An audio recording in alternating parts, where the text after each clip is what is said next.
Nous accueillons une légende du tennis français, l'inoubliable, l'extravagant, l'indomptable, Henri Lecomte. Henri Lecomte, un nom qui résonne comme un coup droit gagnant suivi d'une volée acrobatique et d'un smash dévastateur. Un virtuose du court qui a conquis le public par son jeu flamboyant, ses blagues douteuses et sa passion contagieuse. 19 titres sur le circuit ATP, dont un en double à Roland-Garros et une victoire en Coupe Davis en 1991. Un palmarès exceptionnel qui ferait pâlir n'importe quel champion. Mais Henri Lecomte, c'est bien plus que des titres. C'est un showman, un amuseur, un homme qui a su partager son amour du tennis avec le public. Henri Lecomte, une source d'inspiration pour tous les amoureux du tennis. Et pour ceux qui aiment les parties de rigolade entre deux coups droits. Un talent fou, une personnalité hors du commun et un sens de l'humour qui n'a d'égal que son revers lifté. Bonsoir. Bonsoir à toutes et à tous. Quel plaisir de vous retrouver, de nous retrouver ce soir au Purple Lounge, au Casino 2000 de Mandorf-les-Bains pour cette nouvelle soirée Stars Stories qui va nous permettre d'accueillir tout de suite sur le court central Henri Lecomte.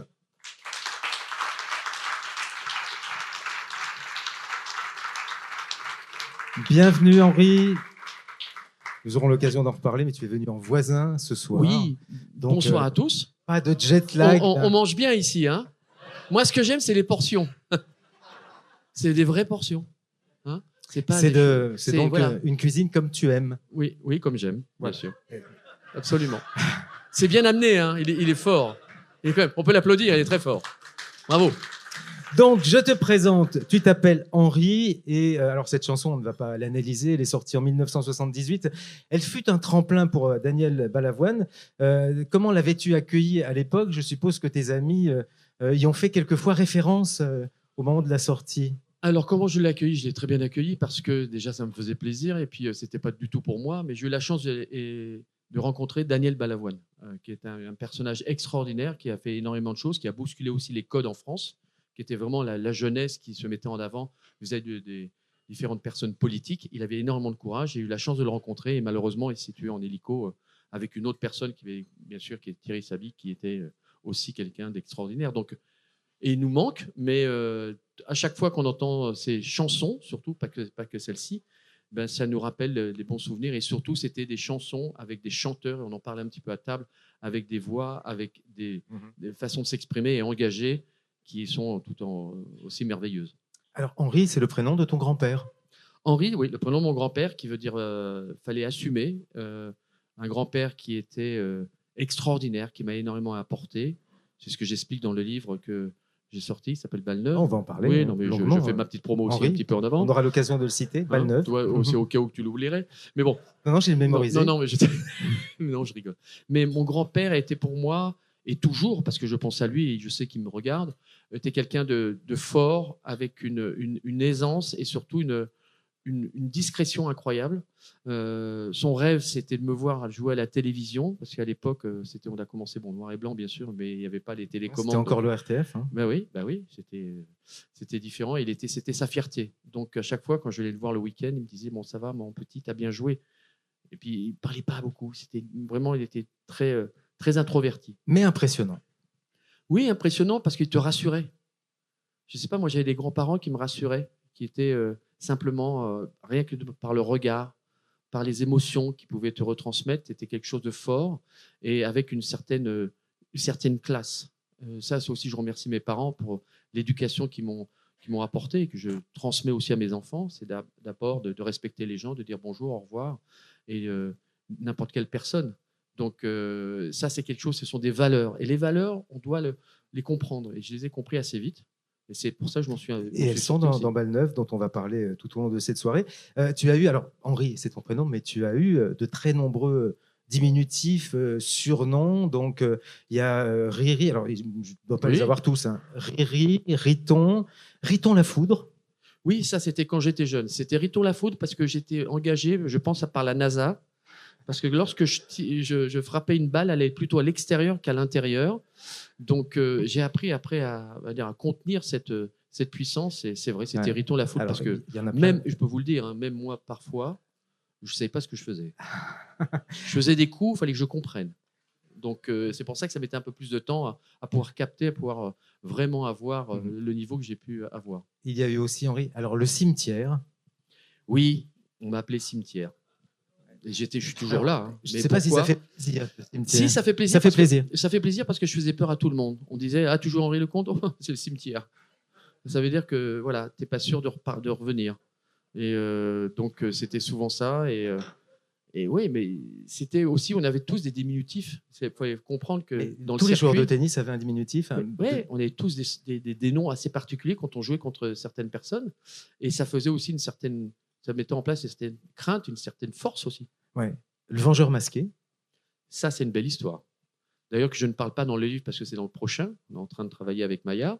Et qui est. Le Vengeur masqué est venu de l'année juste après la Coupe Davis. Zorro, quoi. Oui, c'était Zorro, juste après la Coupe Davis.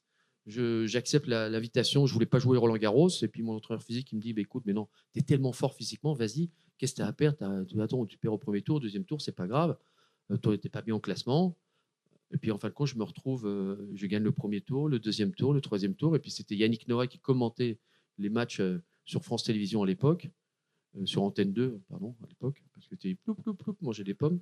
Ah oui, tu as vu, c'est le référent, hein, t'as vu et donc, il m'a surnommé le Vengeur masqué.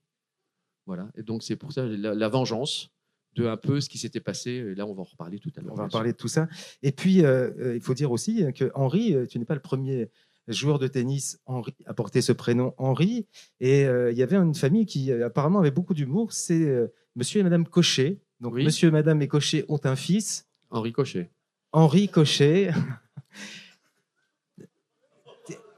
Il faut la trouver, celle-là.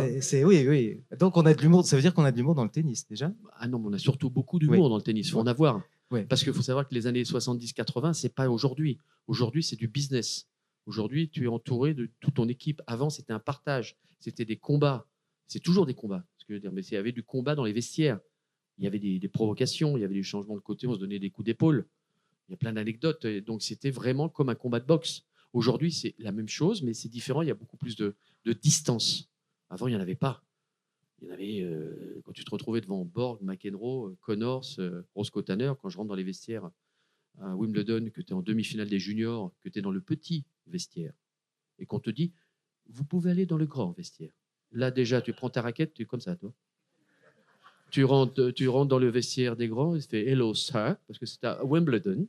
« Hello, sir, you can't get in ». Tu vois le mec avec le popis, tu rentres, et puis tu vois, évidemment, tu as Borg, McEnroe, Connors, Roscoe Tanner.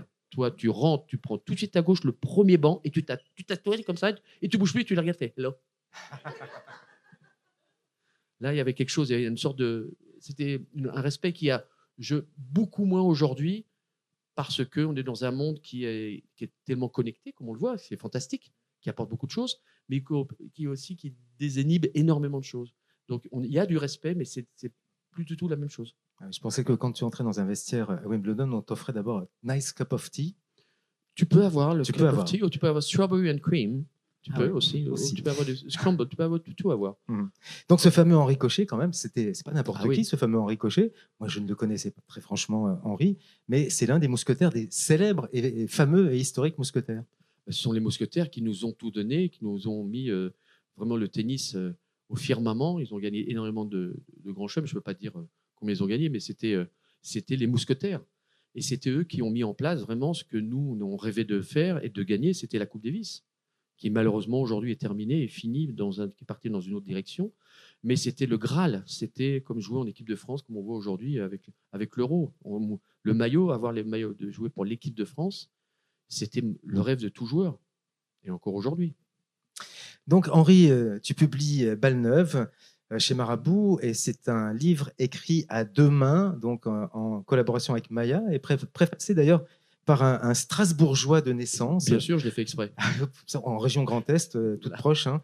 Donc, ton ami Jean-Paul Lotte, qui écrit à ton sujet, et je le cite, Jean-Paul Lotte, Ovationné, adulé, imité dans le monde entier et conspué dans son pays par une frange mesquine et adoratrice à la fois.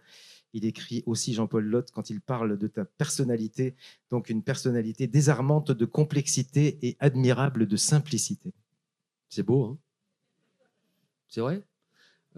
C'est beau parce que c'est à la fois Jean-Paul, et il me connaît tellement bien parce que c'est lui qui m'a fait ce que je suis aujourd'hui, parce que c'est lui qui m'a recruté quand j'avais 12-13 ans et que je suis allé à la fédération au premier sport-études. Et puis c'est à la fois c'est lui qui m'a aussi poussé, puisque mon premier match de Coupe Davis, il était capitaine en 1982 quand on fait la finale contre les Américains avec McEnroe et Gene Mayer et, euh, et Peter Fleming. Donc c'était un moment historique, un moment incroyable, parce qu'il a pris la décision de me mettre moi à la place d'un autre joueur qui était un peu plus fort de l'époque. Et puis c'est lui où on a vécu aussi des moments extraordinaires et qui a toujours été là et qui est toujours là avec moi, parce que c'est quelqu'un qui compte et qui est vrai. Jean-Paul, il a toujours dit la vérité. Il ne s'est jamais caché. Et c'est pour ça qu'on s'est tellement compris, qu'on se comprend encore aujourd'hui. On joue au golf ensemble. C'est une personne qui... Il vient jouer au golf Grand-Ducal à Bien Luxembourg. sûr, il va venir, il vient. Il est déjà venu. D'ailleurs, on a un événement au mois de... Je ne fais pas ma pub pour le septembre, mais si jamais vous n'avez rien à faire... On peut venir assister à un tournoi de golf avec Oui, Lecomte. et là, il y a beaucoup de personnalités. Mais Jean-Paul a toujours été quelqu'un, comme on est dans l'Est, quelqu'un de droit, quelqu'un de sincère, et avec toujours, je vois son image avec ses yeux, c'est pétillant. Il y a de l'amour, et on a vraiment appris à se connaître. Et moi, mon Jean-Paul, si je suis là, c'est grâce à lui. C'est lui qui m'a mis le pied à l'étrier, en fin de compte. Donc, on ne doit jamais oublier nos racines. Mais on le comprend plus tard. C'est pour ça que j'ai voulu faire ce livre avec Maya. Alors, il faut préciser aussi que des livres ont été publiés, d'autres livres avec le nom d'Henri Lecomte ont été publiés dans le passé. Mais avec Balleneuve, tu souhaites vraiment parler de l'homme, de toi, Henri, mais probablement aussi de l'être humain plus généralement, afin que ces Balleneuve soient des balles plus universelles et utiles à toutes et à tous. Peut-on dire cela ? Oui, bien sûr. Balleneuve, d'ailleurs, le titre, c'est une continuité. Ce n'est pas simplement la fin d'une vie ou d'une route, bien au contraire. C'est d'avoir été allé chercher au fond de moi ce que je ressentais vraiment, et de pouvoir le partager avec vous et de pouvoir vous faire comprendre que ressentait l'homme au fond de lui. Donc, c'est un travail qui a été long, parce que c'est un travail qui a duré 2 ans et demi, qu'il a fallu aussi que je fasse un travail sur moi personnel, qu'il a fallu que je comprenne comment je fonctionnais et pourquoi je prenais certaines décisions qui ont été à la fois fantastiques et à la fois négatives, mais qui m'ont fait aussi évoluer, et j'en veux à personne. C'est un livre de bienveillance, c'est un livre qui vous fait comprendre qu'on est tous pareils. Certes, on a un petit plus, on le travaille, et on est encore plus fort parce qu'on a une passion et on y croit. Et ça, pour moi, c'était essentiel. Donc, c'est pour ça qu'on a mis beaucoup de temps pour que ce livre, lorsque je vous parle ce soir, quand vous allez le lire, vous allez dire, ouais, c'est bien lui qui l'a fait, c'est bien lui qui était à côté de moi, c'est bien lui qui en parle, parce que j'ai fait un travail sur moi. Et non pas en disant, c'est grâce à qui, c'est grâce à qui, c'est grâce à ça. Bien sûr que Maya m'a aidé énormément à me comprendre, parce que j'ai voulu faire un travail sur moi-même, parce que je suis allé le chercher, ça. Vous savez, quand dans les années 80, lorsqu'on avait un problème, tu vas voir un psy, on disait que tu étais malade. Pourquoi tu ne parles pas ? Excuse-moi, mais la famille Lecomte, on ne parle pas. Je vais bien, tout va bien.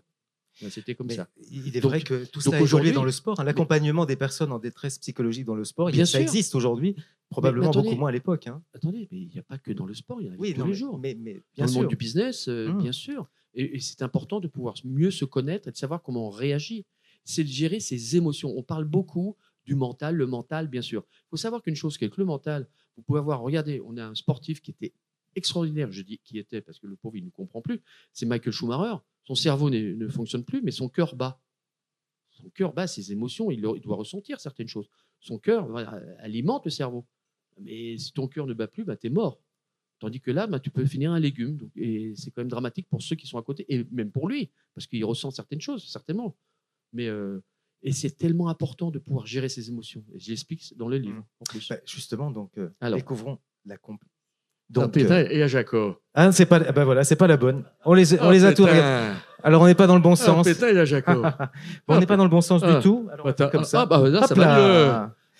Ah oui, c'est ça. Tout à l'heure, on les avait regardés ensemble et voilà, ça a perturbé l'ordre. Voilà, cette fois-ci, on est bien. Comme ça, vous connaissez déjà la dernière. Bon, mais ce qui serait vachement bien tout à l'heure, à la fin, c'est que vous ayez l'air surpris en voyant la photo. Je ferai pétain et à Jacob. Alors là, quelle surprise. Là, c'est Maya. C'est ma petite femme que j'ai rencontrée il y a 10 ans, qui m'a énormément apporté, qui m'apporte tous les jours, qui m'a bouleversé ma vie et qui m'a permis de faire ce que je suis aujourd'hui, mais d'évoluer dans ma direction aussi, dans la direction que je veux être. Et non pas, j'ai fait certains livres auparavant, je disais oui, grâce à ci, grâce à ça. C'est pas grâce à ci, grâce à ça, c'est surtout grâce à toi. C'est surtout toi, c'est ton travail que tu fais, que tu arrives à comprendre. Et elle m'a fait comprendre comment je devais aller, dans quelle direction, et surtout ma direction. Et ce travail, tu le fais toi-même. Et donc, bien sûr, c'est quelque chose d'extraordinaire. Et puis, elle est tellement belle. Voilà. Et Donc, tu dis à propos de Maya, Maya, c'est un électrochoc, c'est une évidence. Oui, parce qu'on s'était rencontrés 20 ans auparavant. Elle était mariée, moi j'étais marié. Et tout d'un coup, je prends sa main et puis je prends une décharge complètement électrique. Et là, je fais oh là là là, ça sent le pâté, ça. Et donc, j'ai vécu ma vie, ça n'a pas fonctionné. Elle aussi a eu sa vie. Et puis, c'est pour ça que c'est bien les réseaux sociaux. Là, c'est super. Parce que là, j'ai vu que c'était son anniversaire sur Facebook. Et je fais Happy Birthday, Maya. Il fait oh, Henri, merci, c'est gentil. Et moi, voilà, après, je n'ai pas lâché le morceau. Et j'ai senti que, voilà, la vie est extraordinaire et belle parce que, voilà, on se comprend. Alors, Maya Dolachai, Oui. et j'ai cherché, alors c'est une traduction probablement approximative, mais c'est un très beau nom, et perse, et en persan, cela signifie, à peu près peut-être, appartenant à la richesse royale. Oui, c'est son ex-mari. Qui appartenait à une richesse royale, Bon. ou pas, je ne sais pas, mais en tout cas, Maya a déjà dans son cœur une richesse exceptionnelle et elle, en plus, c'est quelqu'un d'incroyable dans le sens où elle le donne aussi aux autres. Parce qu'elle fait un métier aujourd'hui où elle travaille, c'est plus un coach de vie. Elle travaille très bien, donc, et c'est un peu le ressenti. Voilà. Hypnothérapeute aussi. Oui, bien sûr. Et pour la suite de la soirée, nous dirons donc juste Maya. Voilà, Voilà. absolument, c'est mieux. Donc, tu es cofondateur de HL & Co. Alors, le co, est-ce Maya, justement? Bien sûr, HL & Co, maintenant Performance. On a créé cette société. J'ai créé la société au départ et Maya m'a associé, enfin, est venue avec moi pour. On a monté vraiment cette société pour aller voir les personnes, pour créer aussi des différents événements et surtout de pouvoir travailler sur l'humain. Et c'est la chose la plus importante, c'est de comprendre les gens et se comprendre déjà soi-même et de pouvoir apporter toute l'expérience que l'on peut avoir à différentes interventions des entreprises. C'est ça. Et effectivement, cette expérience, tu l'apportes à travers des conférences, des séminaires, des interventions pour le monde de l'entreprise et autres. Et tu voyages aujourd'hui pour ces conférences comme tu voyageais à l'époque, mais pour les matchs de tennis. Non, un peu moins. C'est moins planétaire. On a eu malheureusement 2 ans qui nous ont un petit peu tous cloués, mais nous ont refait vivre des moments extraordinaires, nous ont rappelé un petit peu à revenir à nos racines, à notre famille, aux personnes que l'on aime, moins consommateurs. Vous allez me dire aujourd'hui, on va finir l'année 24, ça va être la pire. Les gens ils voyagent de plus en plus encore, mais au contraire, on est revenu à des vraies valeurs, ce qui est très important pour pouvoir aussi accepter et pouvoir passer d'autres messages pour nos enfants et pour le futur. Et après, c'est très personnel ce que je dis, mais avant tout, ce que l'on veut faire, on l'a au fond de soi. Et moi, ce que je voulais faire par rapport à ce livre qui s'appelle Valneuf, c'est pouvoir le partager, le retransmettre, un petit peu de ma différente expérience et de pouvoir vous le partager. Donc, c'est un travail qui est assez compliqué parce que, juste pour vous dire, la première fois que j'ai pris un micro, ce n'était pas terrible. Il y a souvent qui se souviennent pas. Il y avait un peu de public. Il y avait un peu de public. Il y avait un peu de public. Oui, il y avait un peu de public. J'avais pas très bien joué. Bon, j'ai perdu contre un mec qui était pas mal, était numéro 1 mondial. Et je perds en 3-7 facile. Et puis je prends le micro et j'ai dit j'espère que vous avez compris mon jeu. C'est un jeu difficile. Et puis j'ai répondu bien sûr à quelqu'un dans les gradins parce que j'étais pas dans mon élément, parce que je n'ai pas su gérer mes émotions, parce que je n'ai pas su accepter de dire non, je veux pas le micro, je ne dirai rien. Et au contraire, je pense que le public m'aurait soutenu. J'ai joué un petit peu l'arrogance, Henri, un petit peu de... Voilà, parce que on a un ego, on a un moment où on n'accepte pas la défaite. Et ça m'a... C'était une période assez difficile que j'explique dans mon livre, mais qui m'a permis d'être ce que je suis aujourd'hui, de grandir et de pouvoir dépasser ce moment-là. Mais si j'avais pu rencontrer ou avoir eu Maya avant, je suis sûr que j'aurais gagné 2 ou 3 grands chelems parce que j'aurais pu gérer mes émotions, ou si j'avais pu comprendre comment je fonctionnais. Et c'est ça qu'on peut faire aujourd'hui. Donc, c'est vraiment en essayant de partager ces moments-là et de pouvoir retransmettre certaines choses qui sont évidemment importantes pour plusieurs raisons. Parce qu'aujourd'hui, on est sur les réseaux, on est sur tout, ça va très vite. Nos enfants, moi j'ai encore des enfants, ils ont 17 ans, 19 ans. Après les grands, bon ça va, ils sont bien. C'est compliqué, c'est pas facile. Parce qu'ils vivent dans un monde très virtuel. Même en plus quand tu es connu. Donc moi j'en ai un, il est parti un petit peu en sucette. Bon, faut le retenir, faut l'aider, faut l'accompagner. Il faut le comprendre aussi parce que c'est la vie d'aujourd'hui. Mais c'est pas simple. Donc si on peut essayer de comprendre tout ça, déjà soi-même, on va progresser et de pouvoir le retransmettre derrière. Et d'ailleurs, je vais juste lire la conclusion du livre. Donc, chaque jour, ma motivation, mon état d'esprit, c'est d'être comme en préparation de la Coupe Davis, dont nous reparlerons bien sûr. Je me rejoue le point G de celle de 1991, apprendre, avancer et rebondir, encore et encore gagnant. Et tu insistes souvent sur l'importance du mental, d'ailleurs.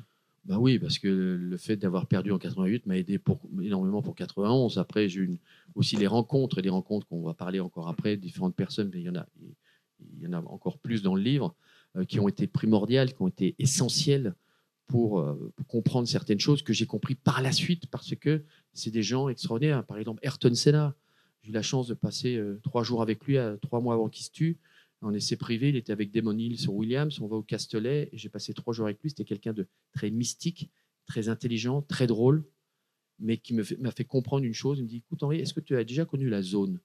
Je dis oui. Enfin, la zone, oui. La zone, c'est quand tu es vraiment au-dessus de ton adversaire, au-dessus du monde, et que lorsque tu fais quelque chose, tu en avances sur le temps. Déjà, il faut expliquer le truc, quoi. Je n'ai pas le truc de l'intelligence peut-être d'aujourd'hui. Et donc, je me suis dit, oui. Elle me dit, mais non, mais écoute, c'est très simple. Moi, quand je suis dans la voiture, je prends le virage 2, mais je suis déjà dans le virage 9. Je dis, mais comment tu sais? Oui, parce que mon esprit, je survole, ça va tellement lentement que j'imagine et j'anticipe ce qui va se passer. Bon, malheureusement, vous allez me dire, il n'a pas anticipé le dernier virage. La colonne de direction a pété.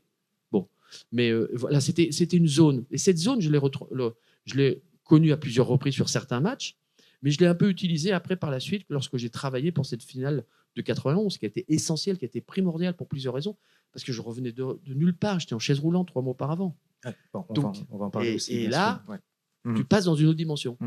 Alors, nous n'en sommes pas encore en 1991. Non. Remontons le temps. C'est la bonne photo. Alors merde. Voilà. On redescend. Et on fait un flashback. Voilà. Avec l'équipe. Et tu vois dans le regard que le gars, faut pas l'embêter quand même. Je crois pas, non. Il avait bien la coupe, tu sais, Playmobil. C'était la mode. L'équipe, c'était une lecture quotidienne. Enfin, c'était un peu la Bible, l'équipe. Non, mais l'équipe, surtout regardez l'équipe de l'époque. C'est un journal. C'est-à-dire que quand tu prenais l'avion, tu prenais 3 places. Heureusement qu'ils ont fait un petit format maintenant depuis quelques années, mais maintenant on l'a même plus en papier. Mais c'était l'équipe. Il faut savoir que dans les années 70-80, il n'y avait que 3 sports qui étaient vraiment. Tu avais le football, la F1, le tennis. Puis il y avait quelques sports. Bon, il y avait le rugby, mais c'était pas. Il n'y avait pas de réseaux sociaux, il n'y avait rien. Donc on était vraiment dans l'actualité. Et c'était quelque chose de. Lorsqu'il y avait la bagarre, Noah Lecomte, Forget, ça c'était dans les journaux. Et c'était pas. Ça restait pas 1 heure. C'était 1 mois. Lorsque je disais un truc un peu sur Yannick, on se tirait la bourre. Et puis les journalistes, parce qu'il y avait de la compétition. Mais aussi, c'est ce qui nous a permis d'aller le plus haut possible. En F1, c'était Prost Senna. Il y avait Fignon, Hinault. Voilà, c'était une rivalité. Et cette rivalité, on en a besoin. Et si on revient un petit peu à l'ère d'aujourd'hui, regardez ce qui se passe dans le tennis. Djokovic, il perd aussi parce qu'il perd ses alter-ego. Pourquoi, le moment où Roger Federer a arrêté sa carrière et que vous les voyez les deux sur le banc avec Rafael Nadal, celui qui pleure le plus, c'est Rafael Nadal. Parce qu'il perd, en fin de compte, son alter-ego pour aller au plus haut summum. Ils avaient besoin, on a tous besoin de ça. Moi, je voulais Yannick, on verra après sur une autre photo encore, mais moi, je voulais le tuer. Je voulais te le battre, je voulais lui mettre une pâtée, je voulais être numéro 1, moi. C'est ce que j'ai fait. Et plusieurs fois, d'ailleurs. Bon, mais après, ça n'empêche pas qu'on est des amis à la vie, à la mort. Enfin, c'est ton frère, hein, tu le dis. Ah oui, c'est plus que mon frère. Et tu es, Henri, donc un homme du Nord. Et tu es né... oui, ça va faire la suite de la soirée. Chuck Bilout. Donc tu es né à Lillers, on dit Lillers,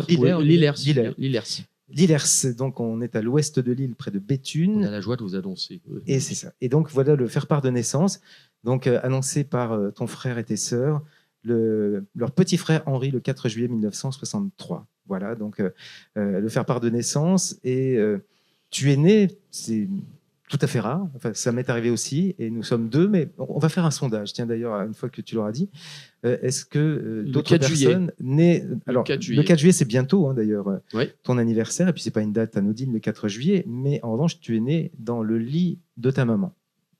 Oui, alors ça, c'était quelque chose de...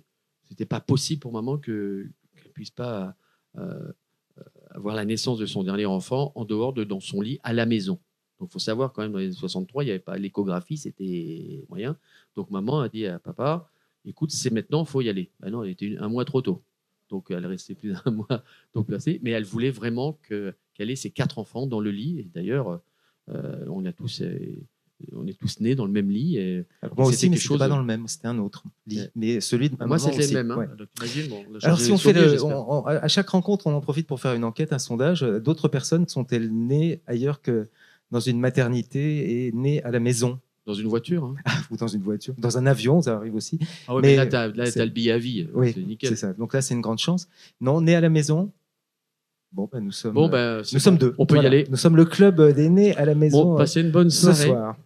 Alors, les membres de la famille, donc ton frère Ludovic, effectivement, donc tes sœurs Sabine et Frédéric, tes parents, mais autres membres de la famille, la raquette. Et ça, tu le dis, la raquette est véritablement un membre de la famille. C'est pas un membre, c'est mon doudou. Je dormais avec la raquette. Il fallait savoir que c'était des raquettes en bois à l'époque, donc petites et juniors. Après, quand j'étais vraiment tout petit, on coupait une raquette pour pouvoir jouer. C'est pas le matériel qu'on peut avoir aujourd'hui. Oh, il est mignon, lui.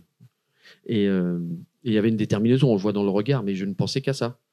Certainement, peut-être que déjà dans le vent de ma mère, j'entendais des balles, et puis après dans le couffin, je voyais des balles blanches qui passaient. Et puis voilà, j'allais à l'école avec des balles, à tel point que j'ai été viré plusieurs fois du lycée, parce que les balles, c'est le diamètre parfait pour les gouttières. Donc imaginez, comme il pleut pas mal en ce moment, hein, vous avez remarqué. Donc ça bouchait, puis ça rentrait dans les classes. Donc Henri Lecomte convoqué, ils avaient autorisé que je puisse amener pour pouvoir jouer avec la main dans le préau. Par la suite, j'ai été sauvé par ma prof principale qui a décidé de dire à mes parents, écoutez, il faut le mettre dans un sport-études, ça serait mieux. Ce qui est quand même, c'était pas évident que les enseignants conseillent cela, je me dis, de t'encourager vraiment à aller vers le sport. Non, parce que j'ai eu une chance extraordinaire. Avant, en 9e, j'avais déjà un professeur qui s'appelait M. Coulot, qui était extraordinaire, qui avait déjà décelé quelque chose. Parce qu'il me disait, mais tu parles que de tennis, tu écris, puis à chaque fois quand tu fais sujet libre, tu fais une rédaction fantastique, quand un sujet imposé, nul. Ah oui, mais j'aimais bien que le sport et le tennis, donc je racontais que le tennis. Les moments où je jouais dans le jardin avec mes parents, où mon père a eu un contrat avec donc tu avais de bonnes notes en rédaction de tennis. Voilà, oui, en rédaction donc que le tennis. Il n'y avait que le tennis, un peu les voitures, mais beaucoup le tennis. Ouais. Puis, passion des voitures aussi, quand même. Oui. Ça, c'est une autre passion pour toi. Bon, il faut dire que ta maman était secrétaire au tennis club et donnait des cours de tennis aussi. Elle était prof de tennis, c'est pour ça. Moi, je suis arrivé, puis quand je suis né et que j'ai commencé à parler correctement, je lui ai dit, maman, pas d'autres enfants, c'est moi le dernier. Parce qu'ils en voulaient peut-être un 5e. Je fais, non, c'est moi le dernier. D'accord ? Bon, ils n'ont pas fait. Je ne sais pas s'ils l'ont pas, c'est pas à cause de moi, mais déjà j'avais un caractère assez trempé, avec une détermination qui m'a permis de faire la carrière que j'ai faite, et surtout j'ai jamais abdiqué. C'est pour ça que j'explique aussi dans mon livre de pouvoir aller toujours chercher plus loin, même si c'était quelque chose de difficile avec les opérations. Je voulais vraiment aller bien au-delà, et j'avais certainement quelque chose, je suis sûr, quelque chose au fond de moi qui me pousse avec une énergie incroyable, peut-être comme je ne sais pas, Ironman, peut-être pas. Mais donc, études, tennis, sport. Non, études, tu oublies. Non, enfin, études de tennis quand même. Non, oui. c'est pas études. Non, c'est pas études. Non. Études 13, 14, il fallait oublier. Heureusement que j'ai eu le tennis, mais les études, c'était pas du tout mon truc.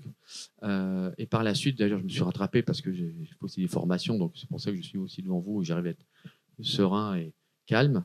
Mais c'était pas du tout ça. Moi, c'était le tennis. Je bouffais le tennis.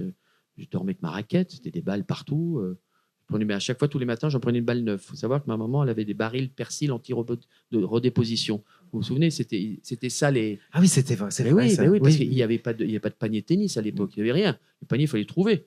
Donc c'était des barils de persil anti-redéposition. Il y en avait 4 ou 5. Et à chaque fois, je passais le matin et je prenais qu'une balle neuve. je prenais que des balles neuves.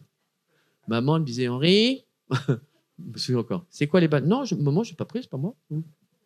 Ah donc voilà, le titre vient de là, les balles neuves, finalement. Déjà.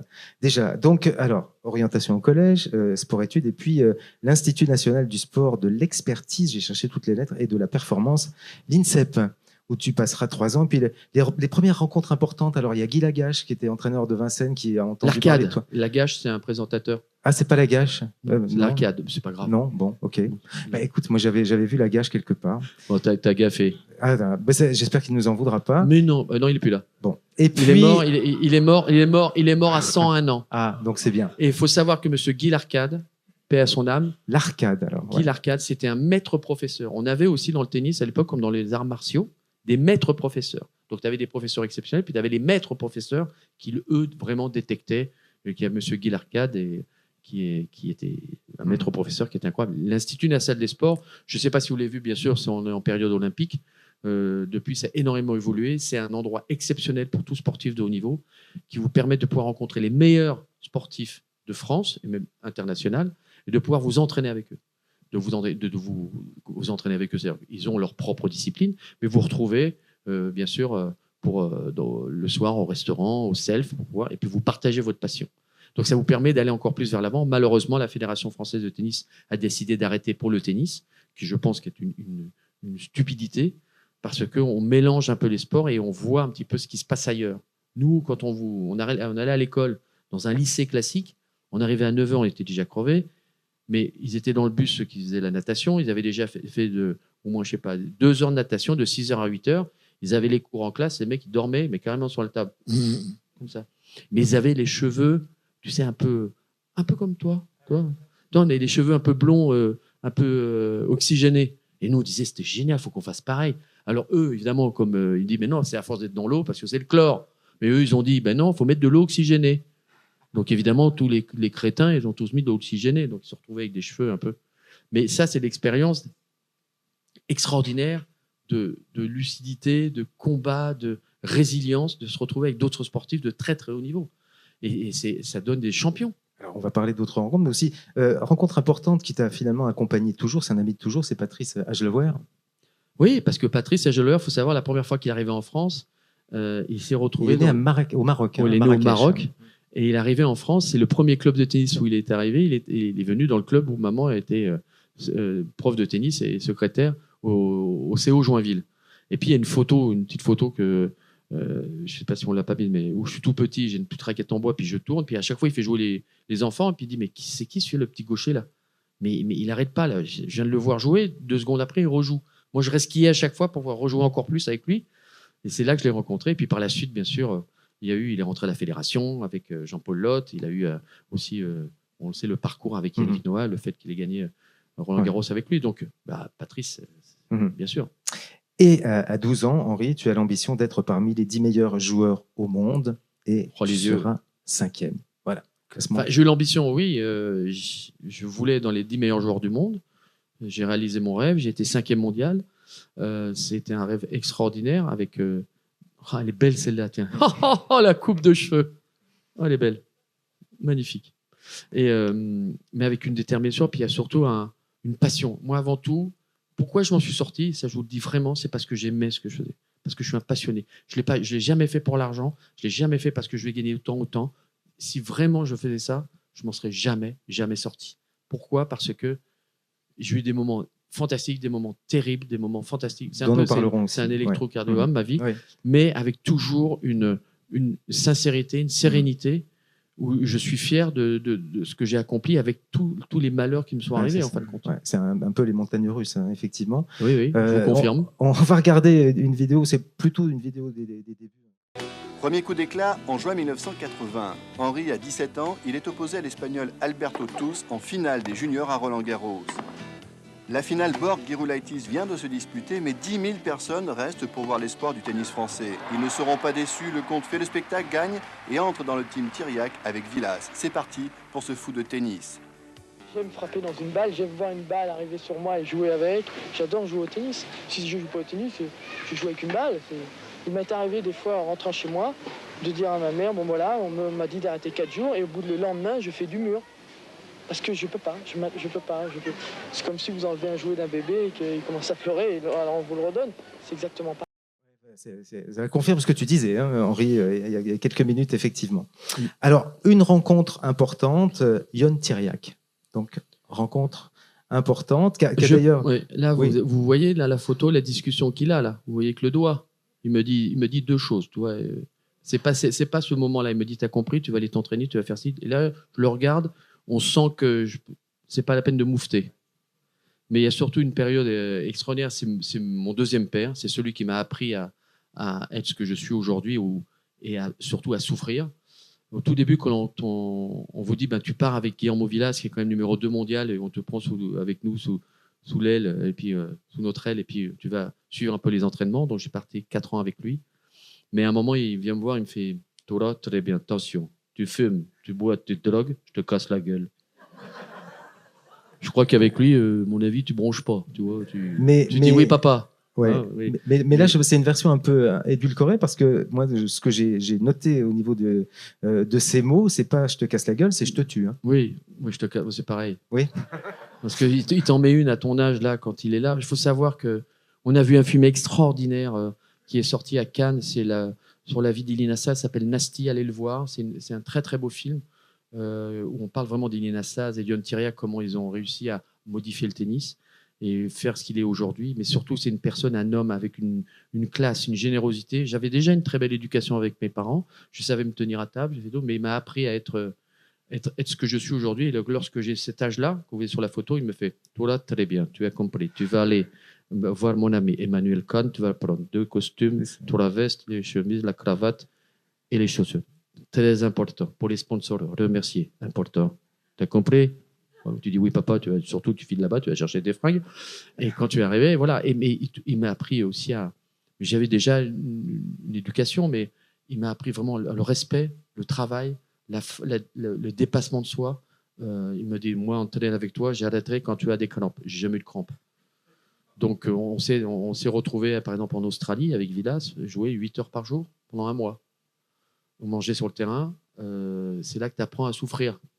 Mais à souffrir vraiment, où là tu sens vraiment ton corps. Mais après, c'est pour ça qu'il faut que, en France, on aille voir ailleurs ce qui se passe dans tous les sports. D'ailleurs, on voit nos meilleurs joueurs ou nos meilleurs nageurs qui sont partis à l'étranger, sont revenus avec des médailles parce qu'ils sont aussi allés voir la souffrance et essayer de se battre avec les autres. Quand on reste trop dans un cocon, c'est compliqué. Donc, et il faut avoir un moment de ta vie où tu dois prendre la bonne décision. Celle-ci, elle était la plus belle décision de ma vie.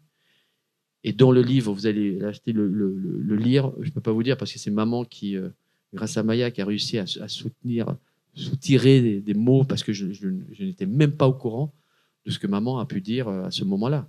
Donc, on a la chance d'avoir des parents extraordinaires qui nous permettent de pouvoir nous laisser partir à un moment qui est aussi difficile pour une mère. Pour toi, c'était difficile quand même, cette rupture familiale. Oui, hein. moi j'étais heureux. Même si tu n'es trop loin géographiquement, hein, c'était assez proche. Hein. Oui, non, mais là c'était le début, c'était avant, c'était à l'INSEP. Et là, quand tu pars avec Tiriac, tu te retrouves dans le monde entier. Là, bon, PCV, ça marchait bien. Ouais.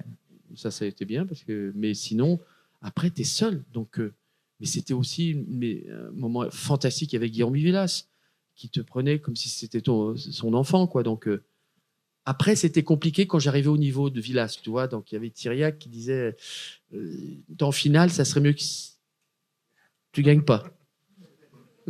Par une fois, mais c'est normal parce que c'est arrivé aussi à un moment où c'est un moment de partage et le combat est là. On veut tuer, comme je vous disais tout à l'heure. Voilà, Guillermo Vilas, c'était le joueur le plus incroyable. C'était un peu le Nadal de l'époque, mais à vitesse au ralenti. Parce que nous, c'est raquettes en bois. Non, mais c'est vrai, je vous le dis. Le tennis d'aujourd'hui, c'est d'une autre dimension.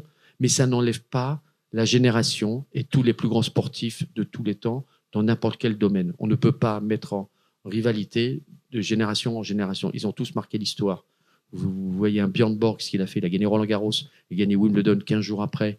Il a fait 5 fois Roland Garros, 4 fois Wimbledon, avec le matériel de l'époque, avec le gazon de l'époque, avec les balles. C'est exceptionnel. Et il a arrêté très jeune à 26 ans. Donc, il faut arrêter les comparaisons.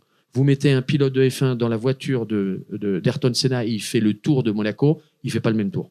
Donc, voilà. Donc, on doit tous respecter et on doit avoir de la rivalité et on doit aussi, à un moment, être capable et d'être vraiment imprégné de cette force de dire je dois tuer le père pour aller chercher le Graal. Si j'avais dit mais non, je suis bien, je reste là, j'aurais jamais fait la carrière. Jamais. Il faut savoir, malheureusement, il faut tuer. Mais quand je dis tuer, c'est tuer vraiment le battre sur le terrain. Pas le... Bien sûr, mais c'est tellement fort. Et dans la vie de tous les jours, c'est ça qui est important. C'est d'avoir un homme, une personne, quelque chose que l'on veut dépasser. Et quand on y arrive, le dépasser, puis après, c'est d'y rester. Là, c'est plus compliqué, par contre.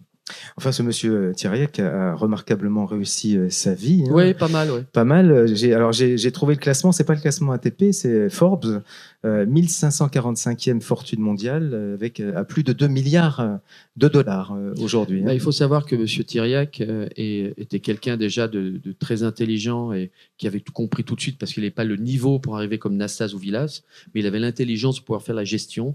Il a eu la gestion aussi de pouvoir aussi déceler des talents. Moi, il a eu Nastase, il a eu Villas, il a eu Lecomte, il a eu Becker, il a eu Goran Ivedisevic, il a eu Marat Safin. Il a toujours décelé parce qu'il avait un nez extraordinaire pour pouvoir déceler ce talent et de pouvoir le mettre en place. Après, il a fait sa fortune, bien sûr. Donc à 17 ans, Henri, tu découvres le monde du tennis professionnel et tu entres, tu le disais, dans un autre monde, les voyages, etc. Donc tu deviens, Henri Le Gaucher devient le phénomène Henri Lecomte. Donc on va juste citer, on ne va pas trop entrer dans le détail pour prendre le temps de s'attarder quand même sur les années très importantes. Mais 1980, tu gagnes un set face à Wilander à Wimbledon. 82, c'est la première sélection en double pour la Coupe Davis avec Yannick Noah. C'était contre les États-Unis. Également, en 82, tu entres dans le top 100. Tu as 19 ans. En 83, tu bats Björn Borg, qui est ton idole de toujours. Quand même, un mot sur Borg. C'est mon idole. C'est ton idole. Quelle classe. J'adore parce que les gens, vous étiez mon idole. Je suis encore vivant. Pourquoi je suis plus ton idole? Non, mais sans déconner. Moi Björn, je l'ai vu encore là à Roland-Garros. On l'a vu. Il est exceptionnel. C'est mon idole. Et ce qu'il a pu faire et ce qu'il a amené au tennis mondial, c'est quelqu'un d'extraordinaire et d'une gentillesse, une générosité. Petite anecdote, ce moment-là où je me retrouve dans les vestiaires, vous savez, quand je suis là tout seul puis je dis rien, et tout d'un coup, il y a un monsieur qui rentre dans les vestiaires avec une mallette, habillé en noir, cravate noire, une mallette. Je dis, putain, le mec, il arrive déjà, il négocie l'argent. Je dis, il y a un truc qui ne va pas. Là. Je regarde, et puis je vois Borg, il va avec lui, il ouvre les mallettes, et puis là, je vois que des poignets qu'on met pour jouer au tennis, avec la couronne suédoise. Et Björn, il tourne la tête, il me voit, puis il voit mes yeux comme ça, et il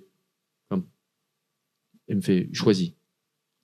Puis j'ai envie 2 bleus marines, donc je prends les 2 bleus marines, je les mets. Je les ai encore, ma maman, elle les a mis parce qu'elle a fait un musée à la maison. Enfin, j'espère que je vais les retrouver, parce qu'à mon avis, ils ont peut-être un peu... Et je l'ai gardé, mais je l'ai encore maintenant. C'était un moment extraordinaire de partage, de moments fantastique. Et pour moi, il a tellement marqué le tennis mondial qu'aujourd'hui, c'est un seigneur. Et je suis déçu, et je le dis pour vous, là, ce soir, il y a eu une célébration de la remise des prix où c'était à Roland-Garros. Il n'y a pas eu un mot, bien sûr, Alcaraz, grand champion, mais par rapport à Borg, il a encore à travailler. Que ça soit Zverev, il n'y a pas eu un mot pour Björn Borg. Ça faisait 50 ans qu'il n'avait pas gagné Roland-Garros. Moi, tu me donnes un prix, je vais faire Björn Borg. Déjà, j'ai merci Björn. Grâce à toi, si on est là, je ne sais pas, il n'y a pas eu un mot. Donc, c'est aussi une recherche qui est tellement importante quand on parle de nos racines, de où on vient, pourquoi on est là et pourquoi on va aller aussi fort et aussi loin que les autres. Parce que c'est grâce à ces messieurs. Et après, ces jeunes, c'est grâce à Rafael Nadal, grâce à Roger Federer, grâce à Novak Djokovic, qui marquera l'histoire, bien sûr, pour plein d'autres choses. Mais je crois que c'est tellement important d'avoir ces valeurs-là. 84, tu gagnes Roland-Garros en double avec Yannick Noah. 85, c'est une année marquante, 25 tournois, 46 victoires. Une victoire face à Lendl à Wimbledon en 8e de finale. C'est le premier quart de finale pour un Français à Wimbledon depuis Jean-Claude Molinari en 1959. Et c'était face à Boris Becker. Eh oui, pourquoi il était là, celui-là? Il est con. Il est adorable. C'était alors Boris Becker sur gazon, c'était impossible. C'était boum boum, c'était le tank, le Panzer. C'est-à-dire que j'arrivais à tenir pendant 2 sets et demi, et puis après, il était vraiment impressionnant, une puissance incroyable. Et puis il y a beaucoup d'anecdotes parce qu'après je le jouais bien sûr sur terre battue en Allemagne. En Allemagne, sur terre battue, il dit tu vas pas me battre. j'ai toujours battu sur terre battue. Et un jour, donc, je le bats encore à Hambourg. Je me rappellerai, c'était en 88. Et je le bats à Hambourg. Il me fait, Vietnam, je vais te battre à Roland-Garros. Tu vas voir, je vais battre à Roland-Garros. Je fais, Roland-Garros, n'y compte même pas. Je dis, tu ne pourras pas gagner à Roland-Garros. Ok, je vais te laisser Wimbledon si tu veux. Mais Roland-Garros, c'est là qu'on a fait un match exceptionnel en 88, en 5-7. Et donc, je l'ai battu à la fin. Je lui dis, tu vois, je te l'avais dit. Il s'en souvient encore. Est-il vrai que tu l'appelais? Non, mais je l'ai battu. Mais j'ai battu. On ne bat pas Henri Lecomte en 5-7 à Roland-Garros. T'as compris ou pas? Ouais. Tu sais à qui tu parles là ou quoi? Et alors, ton ami Boris, est-il vrai que tu l'appelais Maurice? Alors oui. Mais oui. Il y a un moment, Boris, quand il est mauvais poil, c'est Boris. Parce qu'il pète un petit peu lunatique celui-là. Il te dit bonjour, puis après, il n'y a plus. Et quand il est en forme, c'est Maurice. Quand il me fait salut Henri, ça va? Et qu'on discute et tout, là c'est Maurice. Mais il change un peu de personnalité par moment, Boris. Là, en ce moment, il est très Maurice. Il est très, très Maurice. Pas chevalier, hein. Très Maurice. Très gentil. 86, une année de rêve. Tu es demi-finaliste à Roland-Garros et Wimbledon. Quart de finale US Open et tu deviens justement numéro 5 mondial. Ça, c'est la plus belle année avec Patrice Dominguez, qui est aussi une personne qui a marqué ma vie, qui nous a quittés malheureusement trop rapidement, il y a 8 ans. Mais et là, c'était vraiment le moment, l'année exceptionnelle. Je pense que j'aurais peut-être mieux pu gagner Roland-Garros cette année-là, parce que je perds contre Pernfors, un Suédois. Après, je jouais Lendl en finale. J'avais plus au potentiel. Mais c'était une année exceptionnelle. Donc, bien sûr, ça reste à jamais. C'est magique. 1988, en revanche, c'est une descente aux enfers. Et pourtant, tu es finaliste à Roland-Garros.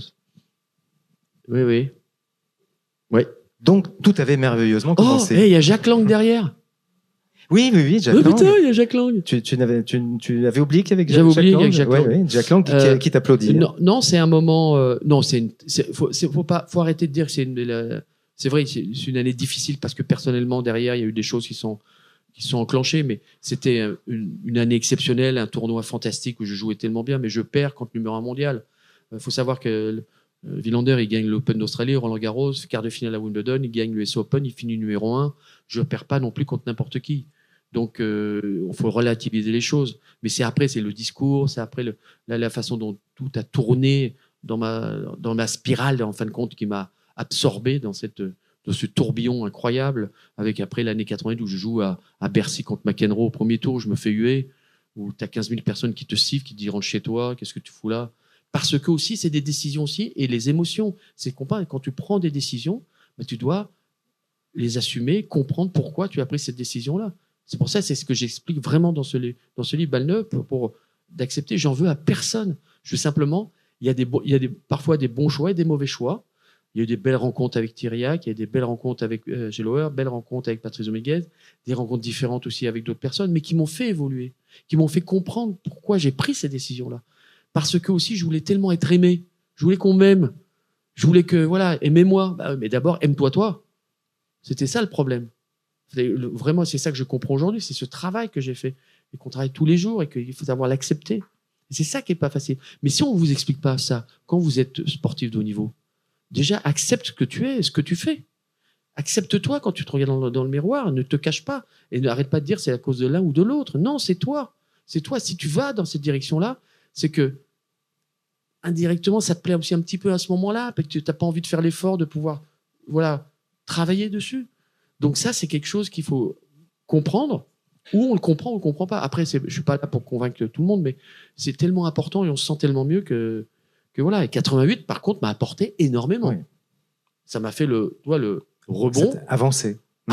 Oui. J'ai tellement touché le fond que je peux pas sur le coup. Mais pas les plus bas que 91. C'est ça. Alors, il y a eu les JO aussi, donc Séoul, c'était en septembre. C'était terrible aussi. C'était terrible aussi. Hein. Donc, tu étais plutôt au fond, donc à la fin de l'année. Ah, j'étais pas mal, là, à la fin de l'année. Il n'y a eu plus d'eau, là, il n'y a plus rien. Là. Et puis, même, tu avais beaucoup donné, donc, physiquement, ces entraînements au cours de ton parcours. Et à un moment, le corps, peut-on dire ça, le corps fait payer l'addition? C'est le cas de dire, on en a plein le dos. Hein, 3 hernies discales opérées, les gens ne se rendent pas compte, mais 3 hernies discales, quand tu es sportif de haut niveau, c'est quelque chose de très douloureux. J'ai fait deux fois 6 mois, une fois 3 mois. 3 mois, c'était moins important. Et donc, après, il te faut un électrochoc, et je l'ai eu avec la Coupe Davis 91, avec Yannick et Patrice. Et on y arrive. Et on y arrive, effectivement. bien sûr. Donc, Alors, ça, parlons, avant d'arriver à la Coupe Davis, mais déjà de cette rencontre. les gens, ils Donc, l'auront. avec Yannick Noah. Donc, c'est une rencontre. Alors, vous connaissez, tu le connais, tu étais à peine ado, enfin, tu avais 13 ans lors de la première rencontre avec Yannick Noah, et tu dis l'avoir aimé tout de suite. Yannick, c'est le grand frère. Yannick, en plus, il a une faculté énorme. En plus, dans ces moments-là, quand il venait gagner Roland-Garros, c'est qu'il est, voilà, c'est le grand frère de tous les joueurs français. On veut tous être Yannick, on veut tous être comme lui, on veut tous réussir comme lui. Il avait tout, il était beau, il gagnait Roland. Voilà, c'était parfait. Et en plus, il avait surtout c'était pas un talent, une force de travail que personne n'avait. Donc moi, ce que j'ai fait, je me suis collé à son aile au départ pour pouvoir comprendre. Voilà, vous voyez, là, elle est magnifique cette photo aussi. Oui. Moi, le mec calme et lui derrière qui fait le fou. Mais c'est tout à fait Yann. Ça, c'est Yannick qui est à la fois. Alors, il faut savoir qu'on s'entraînait comme des fous, comme des bêtes. Mais il y avait un slogan qu'il ne fallait pas oublier une chose, c'est quand on sortait le soir, parce qu'on sortait évidemment, on faisait la fête un peu, il fallait bien qu'on s'éclate un petit peu, et qu'on avait entraînement avec Patrice à Joël le lendemain à 10h, on sortait, puis on ne disait pas qu'on sortait, mais Patrice était un peu au courant, et Yannick m'avait dit, tu sais, Henri, on va faire une chose, ok, on sort, mais par contre, fort la nuit, fort le jour. Et au début, je n'ai pas compris. Fort la nuit. Fort la nuit, on dort. Non, fort la nuit à fond, quoi, tu vois. Tu sors bien, tu te mets bien chiffon, cartable, carpette. Et le lendemain, tu dis rien, fais, ça va? Oui, c'est super. Puis tu fais la première balle, et là, tu vois que Patrice a joué. Patrice, il fait, vous avez sorti hier soir? Non. Là, je peux te dire qu'on morflait. Là, on en prenait plein les dents. Et par contre, on bossait. On était des bosseurs. Mais on avait nos périodes. Et après, on a compris aussi que dans la génération aussi, Borg, McEnroe, ils faisaient la même chose. Ils s'entraînaient fort, fort, fort. Mais ce n'était pas des gens qui sont comme aujourd'hui, du papier à musique, parce que maintenant, ils sont réglés. Et ils sont formatés comme ça. Il faut savoir, on a eu une discussion avec Borg aussi. J'ai fait une interview pour RTL pendant Roland-Garros. Et il m'a lâché une chose. Il me fait, mais je ne comprends pas. Explique-moi, parce que quand même, quand tu étais gamin, tu cassais ta raquette dans tous les sens, et puis un jour, du jour au lendemain, parce que ta mère t'a viré des cours pendant 6 mois, tu es revenu, tu disais plus un mot. Pourquoi? Il me dit, mais tu sais pourquoi? Parce que c'était Léonard Bergelin qui en prenait plein la gueule. Son coach qui s'occupait de lui, et on disait toujours Iceborg, il me disait, mais quand j'étais avec lui dans la voiture, quand j'étais avec lui dans l'hôtel, il fallait pas qu'il y ait quelqu'un qui entende les noms d'oiseaux, parce qu'il se défoulait dessus. Et Léonard Bergelin, et la force des entraîneurs de ce côté-là, il savait comment il fonctionnait. Donc, il s'entraînait à un certain moment. Après, il laissait s'échapper. Il revenait, mais il bossait 2 fois plus. Cette photo, elle est belle parce que c'est la photo, c'est quand on se qualifie pour la finale, la Coupe Davis en 82, et on bat les Tchèques. Et là, je pleure et je dis maman, maman. Je m'en souviens encore, parce que j'étais hier.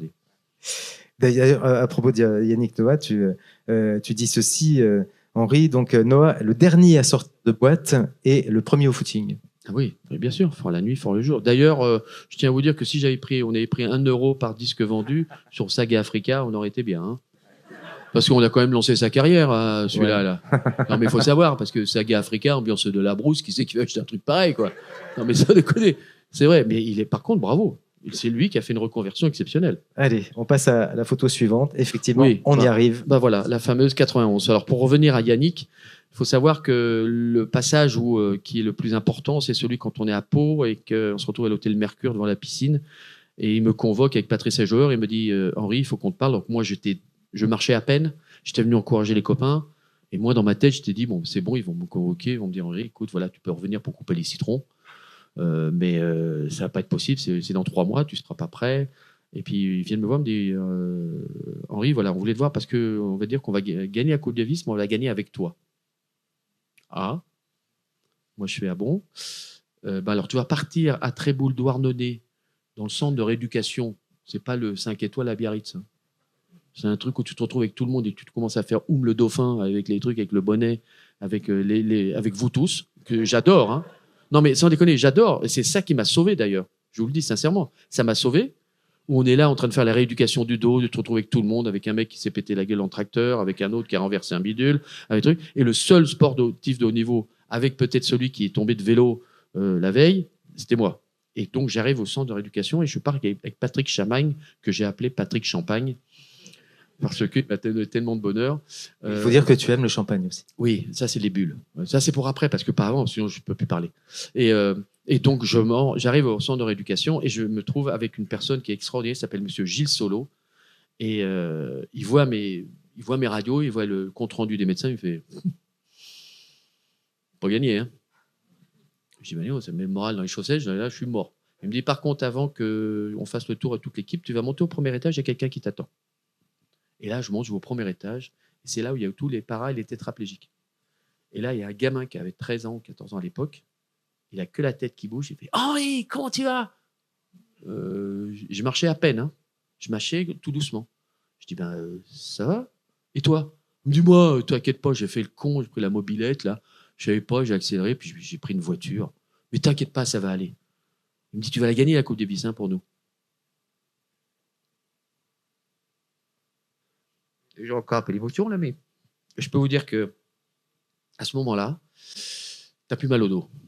Et ce que tu fais, tu travailles 6 heures par jour avec toutes les personnes, la rééducation, tu réapprends à courir, tu réapprends à faire du service. Parce que moi, je courais beaucoup sur les points, donc il fallait que j'apprenne à retravailler tout ça. Et on a bossé comme Rambo, on a pu voir dans les films des choses hallucinantes avec un escalier qui faisait 195 marches. On montait, on descendait, on faisait les footings. On réapprenait énormément, je faisais beaucoup de rééducation. Et puis, je suis arrivé pour la Coupe Davis en 91 pour faire le stage à Montreux. Et voilà. Mais je savais que j'étais déterminé quand tu voyais ces gens-là qui étaient là, qui t'encourageaient tous les matins. Ce petit jeune que j'ai revu après, bien sûr, qui a récupéré le haut du corps. Mais c'est des moments qui vous marquent à vie et qui vous déclenchent quelque chose, ou dans le bon sens, ou dans le mauvais sens. Moi, ça a été positif. Et ça m'a permis d'aller encore au-delà et de sortir de ce moment terrible qui m'a permis de... Voilà, Yannick m'a donné ma chance. On a fait les tests. Puis après, la Coupe Davis est arrivée. On la redéroule, la finale. Enfin, on va regarder les images après. Mais donc, le premier match, Forger est battu par André Agassi. Et toi, tu dis à Guy Forger, avant d'attaquer le deuxième, « T'inquiète, Guy, je vais lui mettre la branlée à Sampras. » Oui, non, mais là, le mec est fou. Le mec est habité. Le mec, il est dans la zone, comme dit Simaya. On est dans la zone, comme disait Ayrton Senna. On survole. Moi, je survolais tout depuis 3 jours, depuis même 10 jours, parce que je faisais tous les matchs d'entraînement, je mettais des pâtés à tout le monde. La chose la plus intelligente que Yannick et Patrice Agelower ont pu faire, c'est que j'ai jamais joué Guy Forger en simple, parce que si j'avais battu Guy à l'entraînement, comme Guy, c'est un cérébral qui a besoin d'être vraiment en confiance, parce que c'est lui le leader, ça aurait été terrible. Malheureusement, il perd le premier match. Agassi était beaucoup trop fort. Et avant de rentrer dans les vestiaires, il y a Patrice Agelower et Yannick Noah. Et Patrice, il dit à Guy, écoute, Guy, rentre dans les vestiaires et surtout essaie d'être pas trop déçu. Parce que là-bas, à l'autre côté de la porte, il y a un mec, il est chaud comme une baraque à frites. Et il ne faut pas que tu lui fasses voir que tu es déçu. Donc il rentre et je dis, Guy, par moi. Puis moi, je suis comme ça. Et puis il s'allonge sur la table de massage. Et à la tête comme ça, je mets la main sur l'épaule. Je fais, Guy, t'inquiète pas, l'autre, je lui mets une branlée et dans 2 heures, ça fait 1 partout. Et là, il y a Guy qui me regarde et je vois dans ses yeux, il dit, le mec est fou. Le mec est un malade. Le mec, c'est un taré. J'ai joué Sampras 15 jours auparavant. J'ai gagné 6-4 au 5e. L'autre, il est 154e mondial. L'autre, il est 6e. Il va lui mettre une branlée. Mais il me l'a dit après dans les vestiaires quand on a gagné la rencontre parce qu'il ne me l'a pas dit. Et moi, je reviens 2 heures après, je fais, tu vois, je te l'avais dit, 1 partout. Et là, attendez, c'est la psychologie qui est très important. Et là, qu'est-ce qu'il faut faire? Et là, c'est là qu'ils ont été très forts et qu'on a été forts tous ensemble. C'est qu'on a remis Guy dans le leadership. Parce que normalement, Guy doit descendre au fond du trou pour pouvoir jouer le double. On dit, Guy, mais écoute, c'est pas grave. C'est toi le leader, c'est toi le leader. Et ce qui nous a permis de pouvoir marquer l'histoire en gagnant ce double contre la meilleure équipe du monde. Et de pouvoir faire cette victoire exceptionnelle qui est théâtrale, parce que même Hitchcock, il n'a même pas vu dans le scénario. C'est-à-dire que, voilà, 1 partout, on gagne le double, Et l'apothéose, Guy Forget gagne le match. Effectivement. Et c'est la première fois qu'on a vu Guy Forget en train de se jeter, en train de faire comme ça sur le terrain. Avant, il était introverti, il était devenu extraverti. Et, Il y a eu mais aussi- ça a changé la personne. Et c'est devenu un match extraordinaire qui a Et marqué la France. Il y a eu aussi les mots de ton fils, Henri, donc dit dit par Yannick. Yannick. Bah oui, tous les enfants, ils fait des dessins dans les vestiaires en disant voilà, papa, tu gagnes la Coupe Davis, tu me la ramènes, tu me la donnes. Je lui ai donné, mais bon, je l'ai récupéré là. Parce qu'il est parti à l'étranger. Mais bon, c'est à lui. Mais donc, c'était aussi des moments. Mais tout ça, c'est toute une. Il fallait savoir on n'avait pas de télé, on ne lisait pas les journaux, on n'avait pas de portable à l'époque, donc ça, c'était pratique.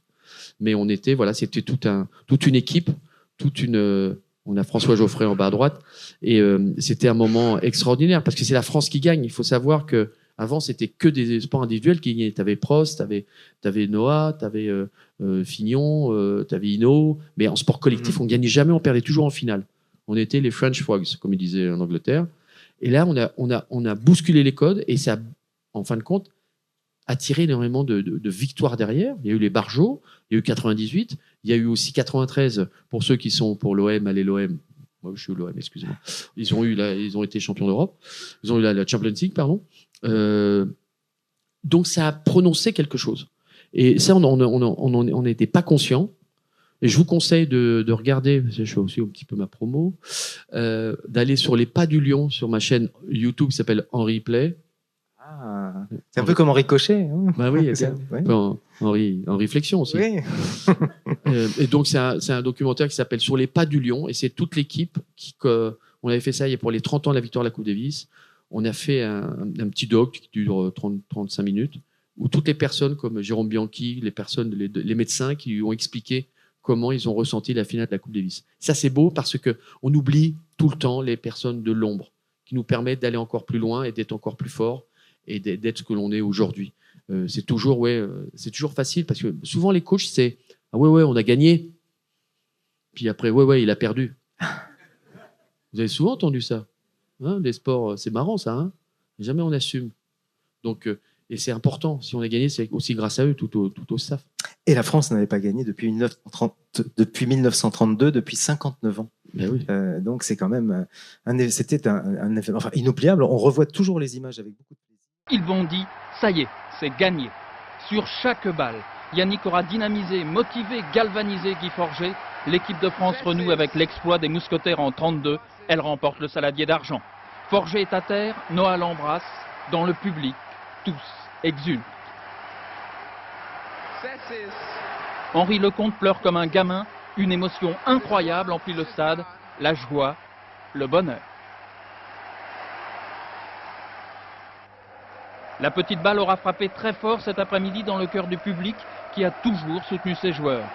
Forget s'empare du drapeau français, sans aucun doute, l'image du jour. Solidarité exemplaire de cette équipe de France qui, tous ensemble, danse la saga Africa. Attention. Ça fait 18 ans que je joue au tennis, c'est ma plus belle victoire, le plus beau jour de ma vie. Moi aussi, je peux pas m'arrêter de pleurer tellement. C'est beau, c'est fabuleux. Henri. Fabuleux, c'est fabuleux. Ils en rêvaient tous depuis leur premier coup de raquette. Maintenant, cette coupe, ils l'étreignent. Chacun d'eux veut la toucher. Cette fois, c'est sûr, ça n'est plus un rêve.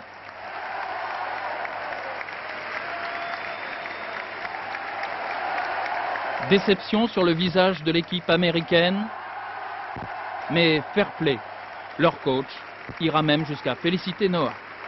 Ils sont fiers, nous aussi, pas de doute. La lettre que Maxime Lecomte, le fils d'Henri, a écrit jeudi, où il a dit « Papa, je t'aime, tu gagnes la coupe pour moi et tu me la ramènes à la maison. »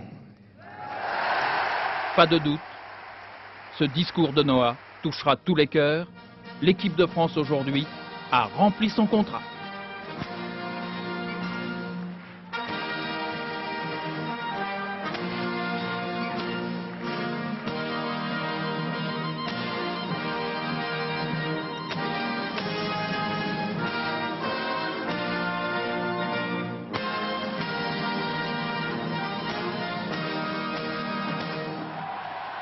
au moment de l'hymne, Henri? J'y suis encore là.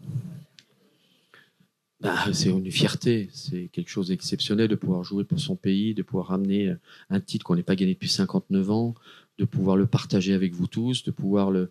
Voilà, c'est une fierté. Et c'est quelque chose qui... Voilà, c'est ancré, voilà, ça appartient au patrimoine, je veux dire, voilà, c'est fabuleux parce qu'on l'a vécu avec vous, on l'a gagné pour nous, mais pour vous. Mais surtout, on l'a ressenti après parce qu'on était complètement enfermés pendant un mois. Quand tu te retrouves le lendemain matin et que tu allumes la télé et à 20h, tu te vois que tu as marqué l'histoire. On savait, mais c'était tellement vite, c'est tellement éphémère. C'est comme un bouchon de champagne, ça part. Et puis après, avant, qu'est-ce qui s'est passé et ça, je peux vous dire, on était tellement soudés que pendant 2 mois, on s'appelait tous les jours. Parce que c'était une vie, une famille. Et puis après, tout le monde a vécu ça. Et 30 ans après, on a le même plaisir à revoir les images. Oui, parce que c'est comme 98, c'est pareil, ou des moments qui ont été forts. Il paraît que les Américains, j'ai lu ça, avaient fêté déjà la victoire avant, dans un resto étoilé lyonnais.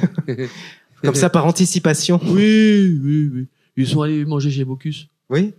Le lundi de Thanksgiving, parce que c'est très important pour les Américains. Donc, ils ont réservé chez Bocuse. Nous sommes allés, bien sûr, d'une autre pièce et on avait nos trucs légers. Ils ont pris le gros truc. Et après, j'ai appris ça 20 ans après qu'on ait gagné la Coupe Davis. Il y a le kiné de l'équipe américaine, il me dit, écoute Henri, il faut que je te raconte un truc. Voilà, on a été allé chez Bocuse, c'est super. Puis Tom Gorman, qui était le capitaine de l'équipe d'Amérique des États-Unis, s'est levé, il dit, bon, les gars, on va être champion du monde. Donc voilà, je vous donne vos bagues. Donc ils avaient toujours, comme des bagues pour les Américains, ils ont toujours les gros chevaliers comme la NBA. Ils leur ont donné les 5 bagues. Puis ils ont prises. Et je lui dis, mais t'es con, tu ne me les as pas données. Il fallait les récupérer. Et voilà, donc ils avaient fêté déjà la victoire avant de jouer. Ouais. Allez, on va regarder la dernière photo. Pétain, il est redonné. Et surprise. Mon coco, comment tu vas? Putain, je vais bien. Alors, dis-moi, qu'est-ce qui se passe? Jacques Chirac, c'est le parrain de tes enfants, enfants. Non, le parrain, c'est pas le parrain. Le parrain de Maxime. De Maxime, voilà. Parrain spirituel. Oui, mais c'était quand même Bon, tu l'as connu quand il était maire de Paris. Hein. C'est un grand monsieur. C'est un monsieur populaire, proche des gens. Lui aussi, il a dissous l'Assemblée. Mais c'est autre chose. On ne va pas rentrer dans la politique.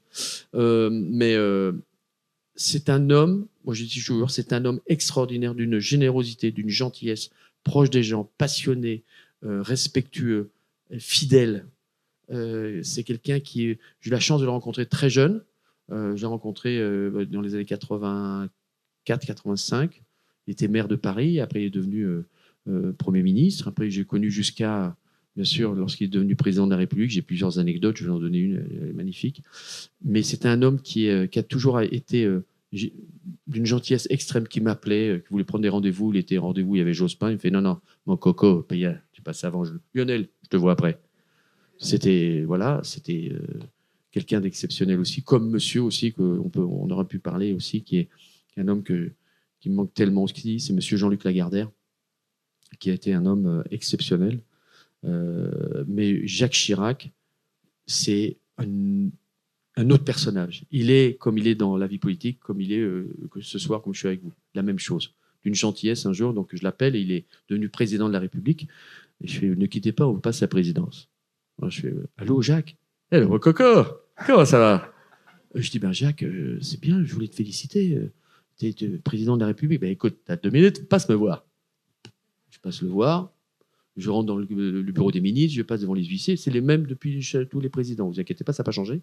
Et puis, à un moment, j'arrive dans le salon, dans son bureau à l'Élysée. Il fait beau, les fenêtres sont ouvertes et tout. Il fait magnifique.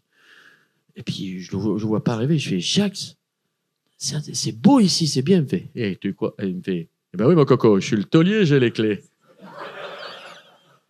Chirac. Magnifique. Magnifique. Et après, tu vas le voir une autre fois. Il avait son pull rouge, son jean, ses charentaises, la porte s'ouvre, il a les cheveux comme ça, l'étiquette qui sort derrière, il a la Corona à la main, il fait « Putain, j'ai fait une sieste, c'était bon !» Chirac. Et voilà, il était comme ça. C'était un personnage, et d'une voilà, c'est un homme bon, gentil avec tout le monde. Ce n'est pas parce que tu es champion, il sera pareil. C'est le gars qui a le record quand il va au salon de l'agriculture. Oui. Il est copain avec tout le monde, même avec la vache. Au cul des vaches. Mais il est copain avec tout le monde. Et il est populaire. Et c'est ça qui est exceptionnel. C'est un homme qui sera toujours là. Moi, voilà. C'est mon Jacques. Alors, le temps passe vite, Henri. J'avais prévu qu'on regarde quelques photos. On va vraiment les survoler d'autres personnalités. On n'aura pas trop le temps de s'attarder. Oh la vache, la tête que j'ai là. Albert de Monaco. On dirait du Guesclin. Monseigneur. Monseigneur, aussi un personnage, un homme extraordinaire de gentillesse, aussi fidèle. Moi, je l'ai rencontré quand il avait 18 ans, donc on se connaît assez bien. Mais vraiment, puis il adore le sport. Et il a fait un tournoi extraordinaire. Bon, belle personne. Allez, on continue. Excusez-moi, j'ai George à côté de moi. George. What else? Et Bjorn. Et vous savez que quand j'ai fait cette photo, c'était à Saint-Tropez, chez Eddie Barclay. Il me dit, il y a Borg, mais toi, il y a un mec à côté, il est pas mal. Puis j'ai déjà vu, c'est peut-être pas le docteur, je sais pas quoi, c'était pas encore. Et George Clooney. Et ça, monsieur Eddie Barclay, celui qui a fait que avec qui tu as passé quelques nuits quand même. Quelques moments exceptionnels. Il m'a fait rencontrer des gens extraordinaires dans sa maison du Cap à Saint-Tropez où il y avait Bjorn, il y avait John Hallyday, il y avait Lisa Stanfield, il y avait Donna Summer, un hélico se pose, tu avais Michael Jackson, après tu as eu les Stones, après tu joues au tennis de table avec Quincy Jones. C'était le quotidien. Et en plus, un truc incroyable, c'est qu'il était aussi précurseur de beaucoup de choses par rapport même au réseau. Il y avait un seul photographe, tu n'avais pas le droit de sortir les photos. Et tout ce setup devant, il n'y avait que les photos en noir et blanc qui étaient faites d'un photographe qui s'appelait Pierre. Et tu ne pouvais pas sortir une photo. Tu n'avais pas le droit, sauf si lui le décidait avec les magazines et tout. Mais il nous a fait rencontrer des gens extraordinaires. On en a encore une. Voilà. Sir Sean. Sean Connery. Arrête. Non, je ne veux pas le dire. Sir Sean Connery, qui était un monsieur Bond, James Bond, Dr. No, que j'ai eu la chance aussi de côtoyer, jouer au golf, qui parlait très bien le français, marié avec une Française, d'une classe. C'était exceptionnel. Sans transition, 1980. Pardon. Voilà. Sans transition, 1997, un coup de fil, tu apprends que tu es ruiné. C'est bien, vous avez bien cette question-là. Allez, on est au casino, ça tombe bien. Ouais. Chérie, mets tout sur le sang. Eh bien, oui, un matin, ça peut arriver. C'est arrivé, pas qu'à moi, je ne suis pas le seul. C'est arrivé à un groupe de sportifs et notamment même d'acteurs. Et même Petula Clark. Voilà. C'était un monsieur un peu Bernard Madoff suisse. Voilà. Et tu te réveilles un matin, on dit bonjour, oui, vous n'avez plus rien. Et encore dans mon malheur, j'ai tout perdu, mais il y en a d'autres qui étaient à moins 1 million. Donc ça fait un peu mal. Mais ce qu'il faut se dire aujourd'hui, c'est que du matériel, c'est du passé et qu'il faut rebondir. Je sais ce que je fais, je rebondis. On rebondit tous les jours. Mais c'est vrai que ça fait mal parce que quand tu mets tout de côté et que tu te dis que ça va être tranquille, c'est pas simple. Mais c'est des épreuves de la vie. On ne va pas dire, comme dit ma maman, tout le temps qu'on a la santé, c'est déjà bien. C'est vrai, bien sûr. Mais après, il faut rebondir à tout ça. Voilà, et après, tu es parti sur le Champion Tour. Ça, tu l'as fait quelques années. C'est bien, Tour, là, c'est bien. bien. Marré. Oui, c'est ça. Alors justement, là... on va quand même regarder. Prenons le temps elles sont courtes, ces vidéos.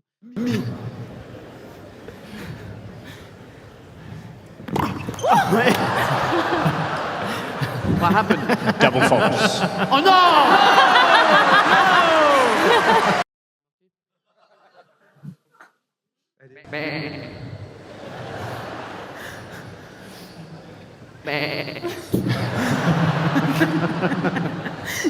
Quiet, please. What are you doing? You're are you making with enough us noise. or- That's quite fun. Shut up. Mais Il faut savoir qu'en Australie, ils m'adoraient parce que j'ai fait quelques bons résultats et surtout j'avais une personnalité qui rentre bien dans la culture australienne. Et j'ai eu on a fait pas mal d'émissions, j'ai fait pas mal de publicités avant le Covid. Et c'était exceptionnel. C'est vraiment un pays à découvrir parce que ce sont des gens avec une culture sportive exceptionnelle et surtout d'une générosité incroyable. Et ils Pourquoi étaient heureux. Tu vois, j'ai mis l'Opéra de Sydney. Ben voilà. Voilà. Et surtout, ils étaient fiers on pouvait faire 24 heures de vol pour aller chez eux, pour voir cet endroit magique, merveilleux. Et j'ai vraiment une relation très particulière et toujours avec eux. Malheureusement, le Covid nous a un peu écartés parce que pour y aller, maintenant, c'est plus compliqué. Pas plus compliqué, mais ils font moins venir des gens de l'extérieur pour des raisons des budgétaires. Nous allons regarder, Henri, une dernière vidéo. 14:30.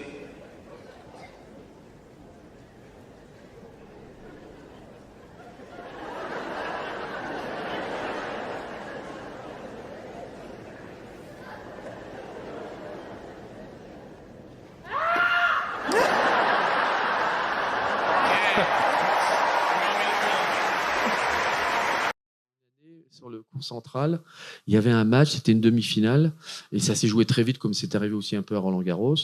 Et on a le directeur du tournoi qui vient nous voir. On devait jouer sur un cours annexe avec Mansour.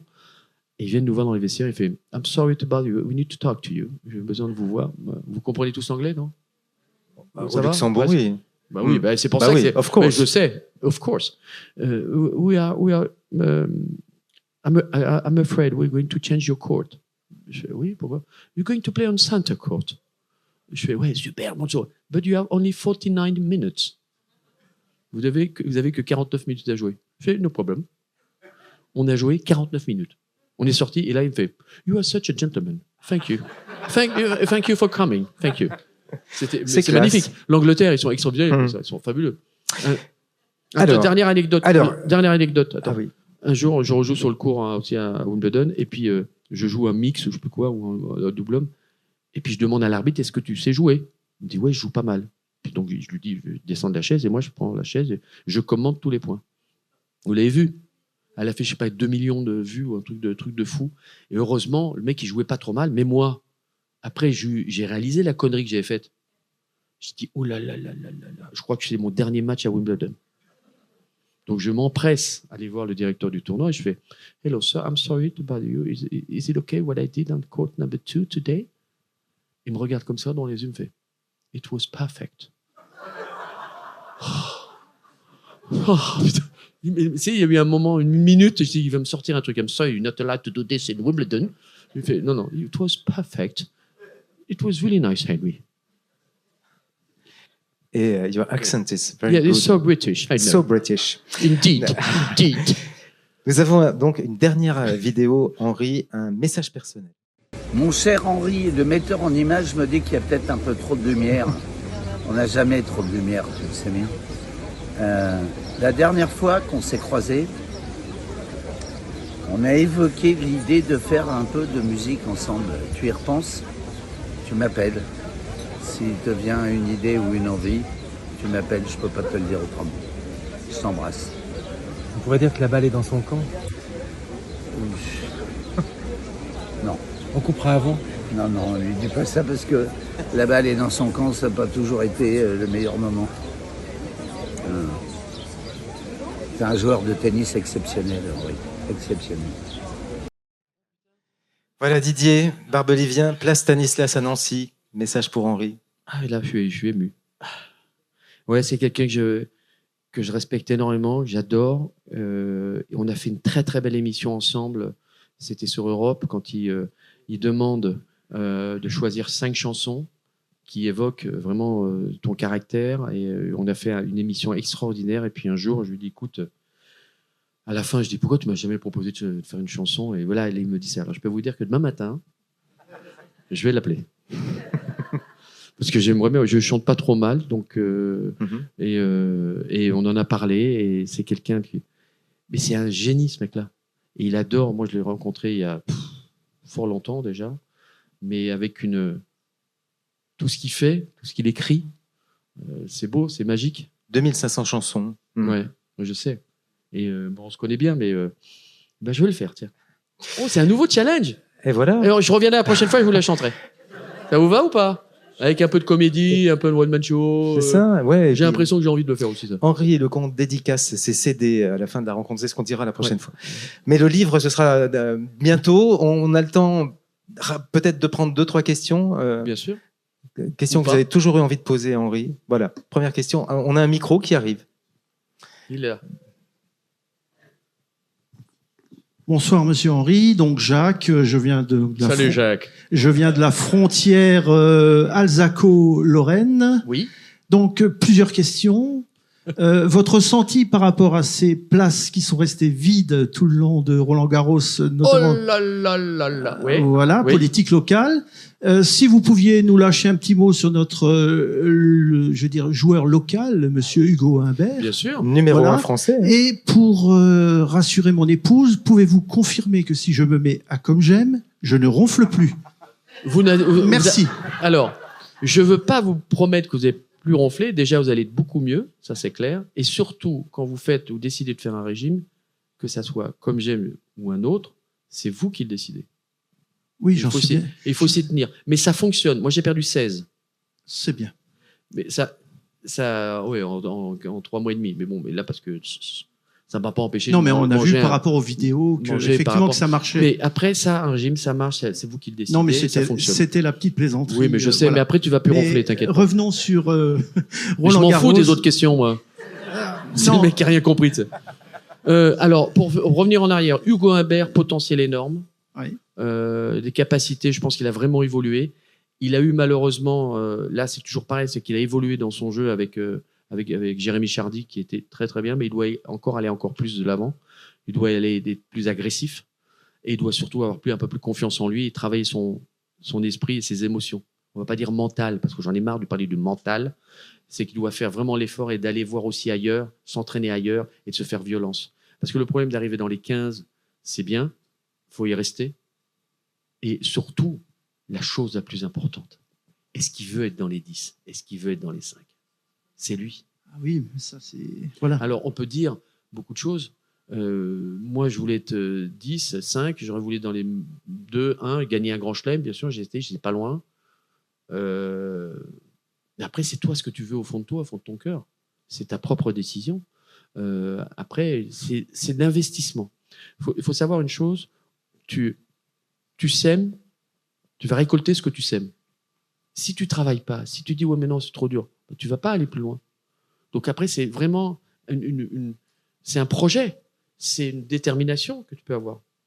Après c'est son choix et c'est à lui de trouver sa route. Et pour revenir à la première question, je suis entièrement d'accord avec toi. Moi j'étais pour le premier sujet de ce nouveau central de Roland-Garros, de mettre tous les gens qui payent en bas et les loges en haut. On est Voilà. d'accord.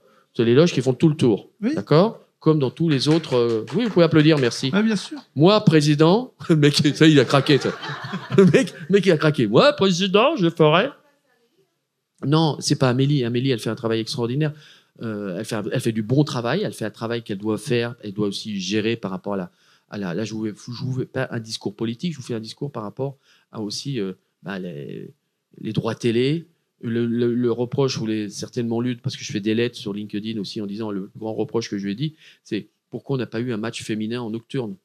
On aurait eu Osaka, le premier match qui ont été contre Swiatek, c'était un match extraordinaire. C'est le plus beau match pour moi de la quinzaine de Roland-Garros. Après, pour tout ce qui est l'organisation, c'est compliqué. Mais il est vrai qu'à un moment, on a la chance, c'est quand même le premier tournoi, ils le font sur 3 semaines, ils font rentrer les gens pour les qualifs. Il y a des très beaux matchs, donc c'est pas si simple de pouvoir gérer tout ça. Mais pour ce qui est sûr, du central de Roland-Garros, je n'aurais pas fait ça. Mais aussi, il y a l'achat, il y a le pouvoir marchand qui fait que cette décision était un petit peu difficile, quoi. Prenons une deuxième question. Qui souhaite prendre la parole? Ah, alors, voilà. Vers le fond, effectivement. Il est au fond. Il était comme moi à côté du radiateur. Une balle de fond, là. Du fond. Bonsoir, Henri. On n'est pas là pour dire du mal des gens, mais est-ce que vous pouvez dire un petit mot sur Jimmy Connors? Est-ce qu'il était aussi détestable que ce que certains ont bien voulu dire? J'ai rien dit. Le mec, il est nevois. Je suis avec toi. Hein. Non, mais Jimmy Connors était détestable. Mais en dehors, était quelqu'un... Moi, j'avais des bons rapports avec lui. Parce que j'avais une personnalité qui le provoquait. Il faut savoir qu'un McEnroe, c'est un chicken. Hein. Tu vas pas à la guerre avec lui. Hein. McEnroe, c'est un provocateur. McEnroe, il va toujours tirer, mais dès que tu vas le pousser un peu, il s'en va. Alors là, je vais te dire comme un teckel. Hein. Quoi qu'un teckel, parfois, c'est dangereux. Mais Jimmy Connors, c'était exécrable. Il aurait tué sa mère pour gagner. C'est sa force aussi, c'est un peu aussi la mentalité américaine. C'était quelqu'un qui n'est détesté de perdre, c'est quelqu'un qui aurait tout fait pour gagner et se mettre à dos son meilleur ami. Mais c'était quelqu'un aussi de respectueux. Moi, j'ai joué avec lui beaucoup. J'ai perdu à Connors contre lui, contre Connors, pardon, à l'US Open. C'était 1-7 partout et tout d'un coup, il va faire pipi. Et le pipi, il prend 25 minutes, quoi. Parce qu'il était aux États-Unis, toi. Lui, il faisait ce qu'il voulait. Moi, j'arrive après, je reviens, ça va, t'as pris une douche, tu t'es fait masser. Le temps que je réalise, je prenais 6-2, 6-2, quoi. Voilà, donc j'ai perdu le match. Mais c'était ça aussi les États-Unis avant, c'était aussi ça aussi l'Australie. Ils ont toujours aidé leurs compatriotes, ce qui est bien.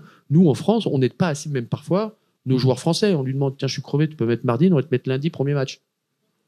Ouais, donc c'est une mentalité aussi. Mais Connors, c'était quelqu'un de respectueux, mais à sa façon. Comme McEnroe, comme beaucoup de joueurs, certaines personnalités, mais il n'était pas non plus facile. On prend une dernière question, et puis ensuite, vous pourrez gagner des balles neuves, peut-être. Oui, puis après, je voudrais remercier 2 personnes. Ah oui, ben on fera tous les remerciements à la fin. Ouais. On prendra le temps des remerciements. Absolument, cher maître. Voilà, donc, alors, une dernière question. Elle est où? Oui, allô? Oui, bonjour. Donc, Henri, bonjour. Je voulais savoir pourquoi vous n'avez jamais fait entraîneur de l'équipe de France. C'est une très bonne question. Only you. C'est vrai que certains joueurs deviennent entraîneurs. Et c'est Jean-Claude qui a posé la question. Je ne le vois pas, mais je reconnais la voix. Je le vois, Jean-Claude. Et puis, j'avais une deuxième question. J'ai vu quelque part sur YouTube ou quoi, que vous aviez parlé, que vous aviez eu un décès, et vous avez traversé un tunnel blanc et tout ça. Est-ce que vous avez ensuite compris tu as failli mourir une fois. Oui. J'ai eu mort imminente, que j'explique un petit peu dans mon livre. Donc celle-ci, ça a été, oui, j'étais mort, j'avais signé presque les papiers, et je me suis retrouvé dans un tunnel blanc avec une main d'un côté qui disait viens, c'est super, c'est magnifique, et l'autre main, bats-toi, on a encore besoin de toi. Bah, je suis là ce soir. Donc j'ai eu la mort imminente qui s'est terminée par une méningite foudroyante en 2004, je crois. Ça vous fait aussi changer la vie. J'en avais jamais parlé, je l'ai mis dans le livre, et c'est un moment, non mais c'est assez incroyable. Ça fait peur sur le moment, bien sûr, parce que tu t'en vas, quoi. On a toujours des ressentis, mais de l'autre côté, tu vois ce qu'il y a. Voilà, après, c'est chacun vit. Je recherche le titre de l'émission, mais j'ai lu aussi que tu devais participer à cette émission où il y a eu en Argentine le crash, la collision. Je devais participer, j'ai dit non. Le crash d'hélicoptère. Oui. Oui. Et là, on a perdu Florence Artaud, que je connaissais bien aussi. Comme quoi, elle s'en est sortie à chaque fois, comme quoi c'est son destin. Elle s'en est sortie à chaque fois. Elle a failli mourir une deuxième fois, vraiment noyée. On la retrouve au dernier moment. Et elle disparaît dans un crash d'hélicoptère. Pour revenir à la première question que tu m'as demandé par rapport à la Coupe Davis, c'est un autre problème. Il faut savoir que nous, dans les années 80, 90, même avant, lorsque le capitaine de Coupe Davis était sélectionné par la fédération et le ministère, tu te taisais. Tu n'avais pas le droit de refuser une sélection. Aujourd'hui, ce sont les joueurs qui choisissent l'entraîneur, plus ou moins. On a eu une discussion avec notre président actuel, Gilles Moreton, concernant la possibilité que je prenne le capitanat de Coupe Davis après Sébastien Grosjean. Je lui ai expliqué un petit peu mes différentes choses. Je me suis exprimé qu'il me fallait un petit peu plus de temps pour pouvoir comprendre aussi toute l'équipe, que je refais un remaniement. Ils avaient besoin d'un capitaine de Coupe Davis tout de suite en 2 mois. Mais j'ai dit, moi, je suis prêt à m'adapter pour pouvoir construire sur l'avenir. Et pourtant, le système de la Coupe Davis, c'est pas ma tasse de thé. Vous voyez ce que je veux dire, le nouveau format est pas terrible.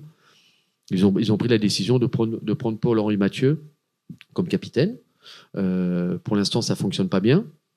Parce qu'il faut avoir aussi, je pense, qu'arriver à un moment, lorsque tu es capitaine ou lorsque tu es chef de vaisseau, tu dois respecter ton capitaine pour aller dans la même direction, aller et construire sur l'avenir. C'est pas le cas. Et je pense que c'est pas le cas aussi dans pas mal de choses au sein de la fédération qu'il faut essayer de mettre en place. Moi, je suis président de club maintenant, ça fait 14 ans à Levallois, bénévolement. J'ai 2700 licenciés sur 10 cours. Je connais comment ça fonctionne. Je sais ce qui fonctionne et ce qui ne fonctionne pas. Il faut avoir une bonne équipe, restreindre, et puis aussi redynamiser un petit peu tout ça. C'est pas simple, mais il faut avoir le courage de le faire. Donc, mais après, entraîneur, c'est pareil. Moi, j'ai eu des joueurs français. Je les ai demandé de venir à l'entraînement. Ils ne sont pas arrivés ou ils sont partis à Genève le jour de l'entraînement. Je suis encore, si je vous écouterais, je serais encore sur le court avec les balles en train de les attendre. Voilà, après, c'est ce que je viens de dire tout à l'heure, c'est un choix. C'est ton choix. Le joueur doit décider ce qu'il veut vraiment faire. Est-ce qu'il veut aller de l'avant et battre les meilleurs? Moi, j'étais plus excité de battre des Sampras, des Agassi, des Becker que des 180e mondial. Oui, je perdais parfois au premier tour. Mais quand je jouais les meilleurs, moi, je voulais les tuer. Hein, et je les battais. Mais j'avais pas peur. Moi, tu m'aurais mis, je ne vais pas lancer de fleurs, mais tu m'aurais mis devant un bon, peut-être Rafa sur terre, non. Toi, non. Non, j'en ai eu déjà un petit Rafa, il s'appelait Bruguera, ça m'a énervé ce truc-là, il m'énervait. Sur gazon, oui. Un Djoko, oui. Un Roger, j'aurais voulu rêver de jouer contre lui. En plus, on a à peu près le même jeu, donc on serait marré. Et comme disait, pour terminer, il y a une personne qui est exceptionnelle, qui dit dans le livre, qui nous a quittés malheureusement, qui est Nick Bollettieri, l'un des plus grands coachs du monde, lorsqu'il dit, on lui pose la question lors de la finale de la Coupe Davis, qu'est-ce que vous en pensez, qui va être le plus dangereux? Il dit, c'est Lecomte. Il dit, pourquoi? Parce qu'il ne sait pas ce qu'il fait. Mais il avait raison. Bah oui. Mais moi, je suis dans mon monde. Hein. Moi, je tente, j'envoie. Il fallait que je comprenne ce que je faisais. Mais j'étais dans mon monde. Et il avait raison. Parce que Sampras, c'était son premier match de Coupe Davis, il faut le savoir. Hein. Imagine le premier match de Coupe Davis. Le gars, il arrive à Lyon. Mais c'est pas un lion, c'est une cage. Il y a des lions partout, ça gueule dans tous les sens. Il n'a même pas pu. Il était là. Il y a une photo, je ne sais pas, il faut que je la retrouve. Je l'ai encadrée, où il y a la photo où je passe devant Tom Gorman, Pete Sampras. Ils me regardent les deux. Moi, je suis comme ça. Et là, ils font, mais c'est qui ce malade mental? Et comme ça, ils me regardent. Voilà, la folie. Juste peut-être, je vais... Ah non, alors on a une dernière photo où on te voit, Henri, avec quelqu'un qui sera présent prochainement ici pour une soirée Stars and Stories. Alors moi, j'avais pas reconnu le jeune homme au milieu. Alors on ne dit rien. Oui. C'est qui? Qui est-ce? Voilà, bah oui, MC Solar. Toi, franchement, nettoie tes lunettes. Hein. Mais non. Va chez Optique 2000, je sais pas, mais... Donc, mais c'était vraiment un gamin, hein. Mais oui, c'était un gamin, MC Solar. Parce que les deux autres, je les ai reconnus sans problème, tu vois. Bah oui. Donc, à la droite de Henri MC et à la droite de MC Smaïn. Smaïn, qui est quelqu'un que je connais bien, qui, en fin de compte, c'était lorsque je jouais, il commençait. Parce qu'on n'est pas très loin, je crois, en génération. Quelqu'un avec beaucoup d'humour, un grand cœur. Vous allez bien vous amuser, parce qu'il est vraiment... Il a une bonne imitation. Ouais. Donc Smaïn sera le 7 novembre au Purple Lounge pour une soirée Stars and Stories. Auparavant, nous aurons Koh-Lanta, 3 participants de Koh-Lanta le 19 juillet. Nous aurons une soirée Lorraine le 9 septembre. Pardon. Non, c'est pas gentil parce qu'elle est... oui. Moi, j'ai plutôt... Et nous aurons le 9 septembre une soirée Lorraine avec Charlélie Couture. Ah, bien, pas mal. Tu connais Charlélie? Ah oui, bah lui, c'est un fou de tennis. Il a toujours fait. Il a écrit une chanson de tennis d'ailleurs aussi, comme Chris Rea. Ah oui. Oui. Là, ne me lancez pas dans la musique, sinon. Bon, mais on en a pour 3 heures. Et ça fait quoi? Ça donne quoi? Non. Non. On attend la chanson avec Didier Barbelivien. Et puis, on reste dans la chanson. Ce sera au mois de janvier 2025. Nous passerons une soirée avec Michael Jones. Ah oui. Mais tu pourras venir, oui, Henri. Toi qui es voisin finalement. Bah oui, mais je viendrai si je suis là avec plaisir parce que Michael, on s'est retrouvé plusieurs fois dans des différentes soirées ou tournois de tennis où il le demande. Le gars là, je peux vous dire qu'il vous fait une série de Goldman assez exceptionnelle. Donc vous allez chanter toute la soirée. Et voilà, c'est la fin de la soirée. Je vais faire 2 remerciements. Je vais faire un remerciement à Sandrine pour son beau magazine Elsie. C'est grâce à Sandrine si je suis là ce soir. Je t'embrasse très fort parce qu'elle a vraiment fait un article magnifique en parlant bien sûr de mon livre Balle Neuve, mais surtout merci à toi parce que si je suis là, c'est grâce à toi. Donc je te fais un gros bisou. Et un autre article exceptionnel qui, alors moi je ne sais pas dire le nom du journal. Je sais pas, le Luxembourg der Wort. Le Luxembourg der Wort Moyen. Ja? Le Luxembourg der Wort. Let's Boyavort. Let's Boyavort. C'est bon? Merci. La Coupe Davis d'un mousquetaire de l'âme. C'est un article que j'ai adoré, qui a été fait par Dominique, qui est ici. Dominique, j'ai pas mes lunettes. Cool vent. Ouais, attends, je suis pas passé par Optique 2000. C'est Dominique Coutan. Dominique Coutan qui est là. Dominique, il a fait un article magnifique avec beaucoup de sincérité et beaucoup d'émotion. Et j'ai adoré cet article. Et franchement, la coupe des vies d'un moustique qu'erre de l'âme. Oh, putain, j'arrive même plus à lire. Il fallait le trouver. Hein. La coupe des vies d'un moustique de l'âme. Il faut ma coupe là, j'en peux plus. Donc voilà. Voilà, et c'est la fin de cette soirée Fatigué, Stars and Stories. Donc je remercie aussi Sandrine, bien sûr, qui nous a permis d'être ensemble ce soir pour cette soirée. Lauriane, Marine, Célia, Chaba, Franco, Anne, Ronnie, l'équipe du Purple Lounge, la librairie Esner. Grand merci Henri pour cette soirée. Et nous pouvons toutes et tous affirmer ce soir au Casino 2000 que le compte est bon. Oh.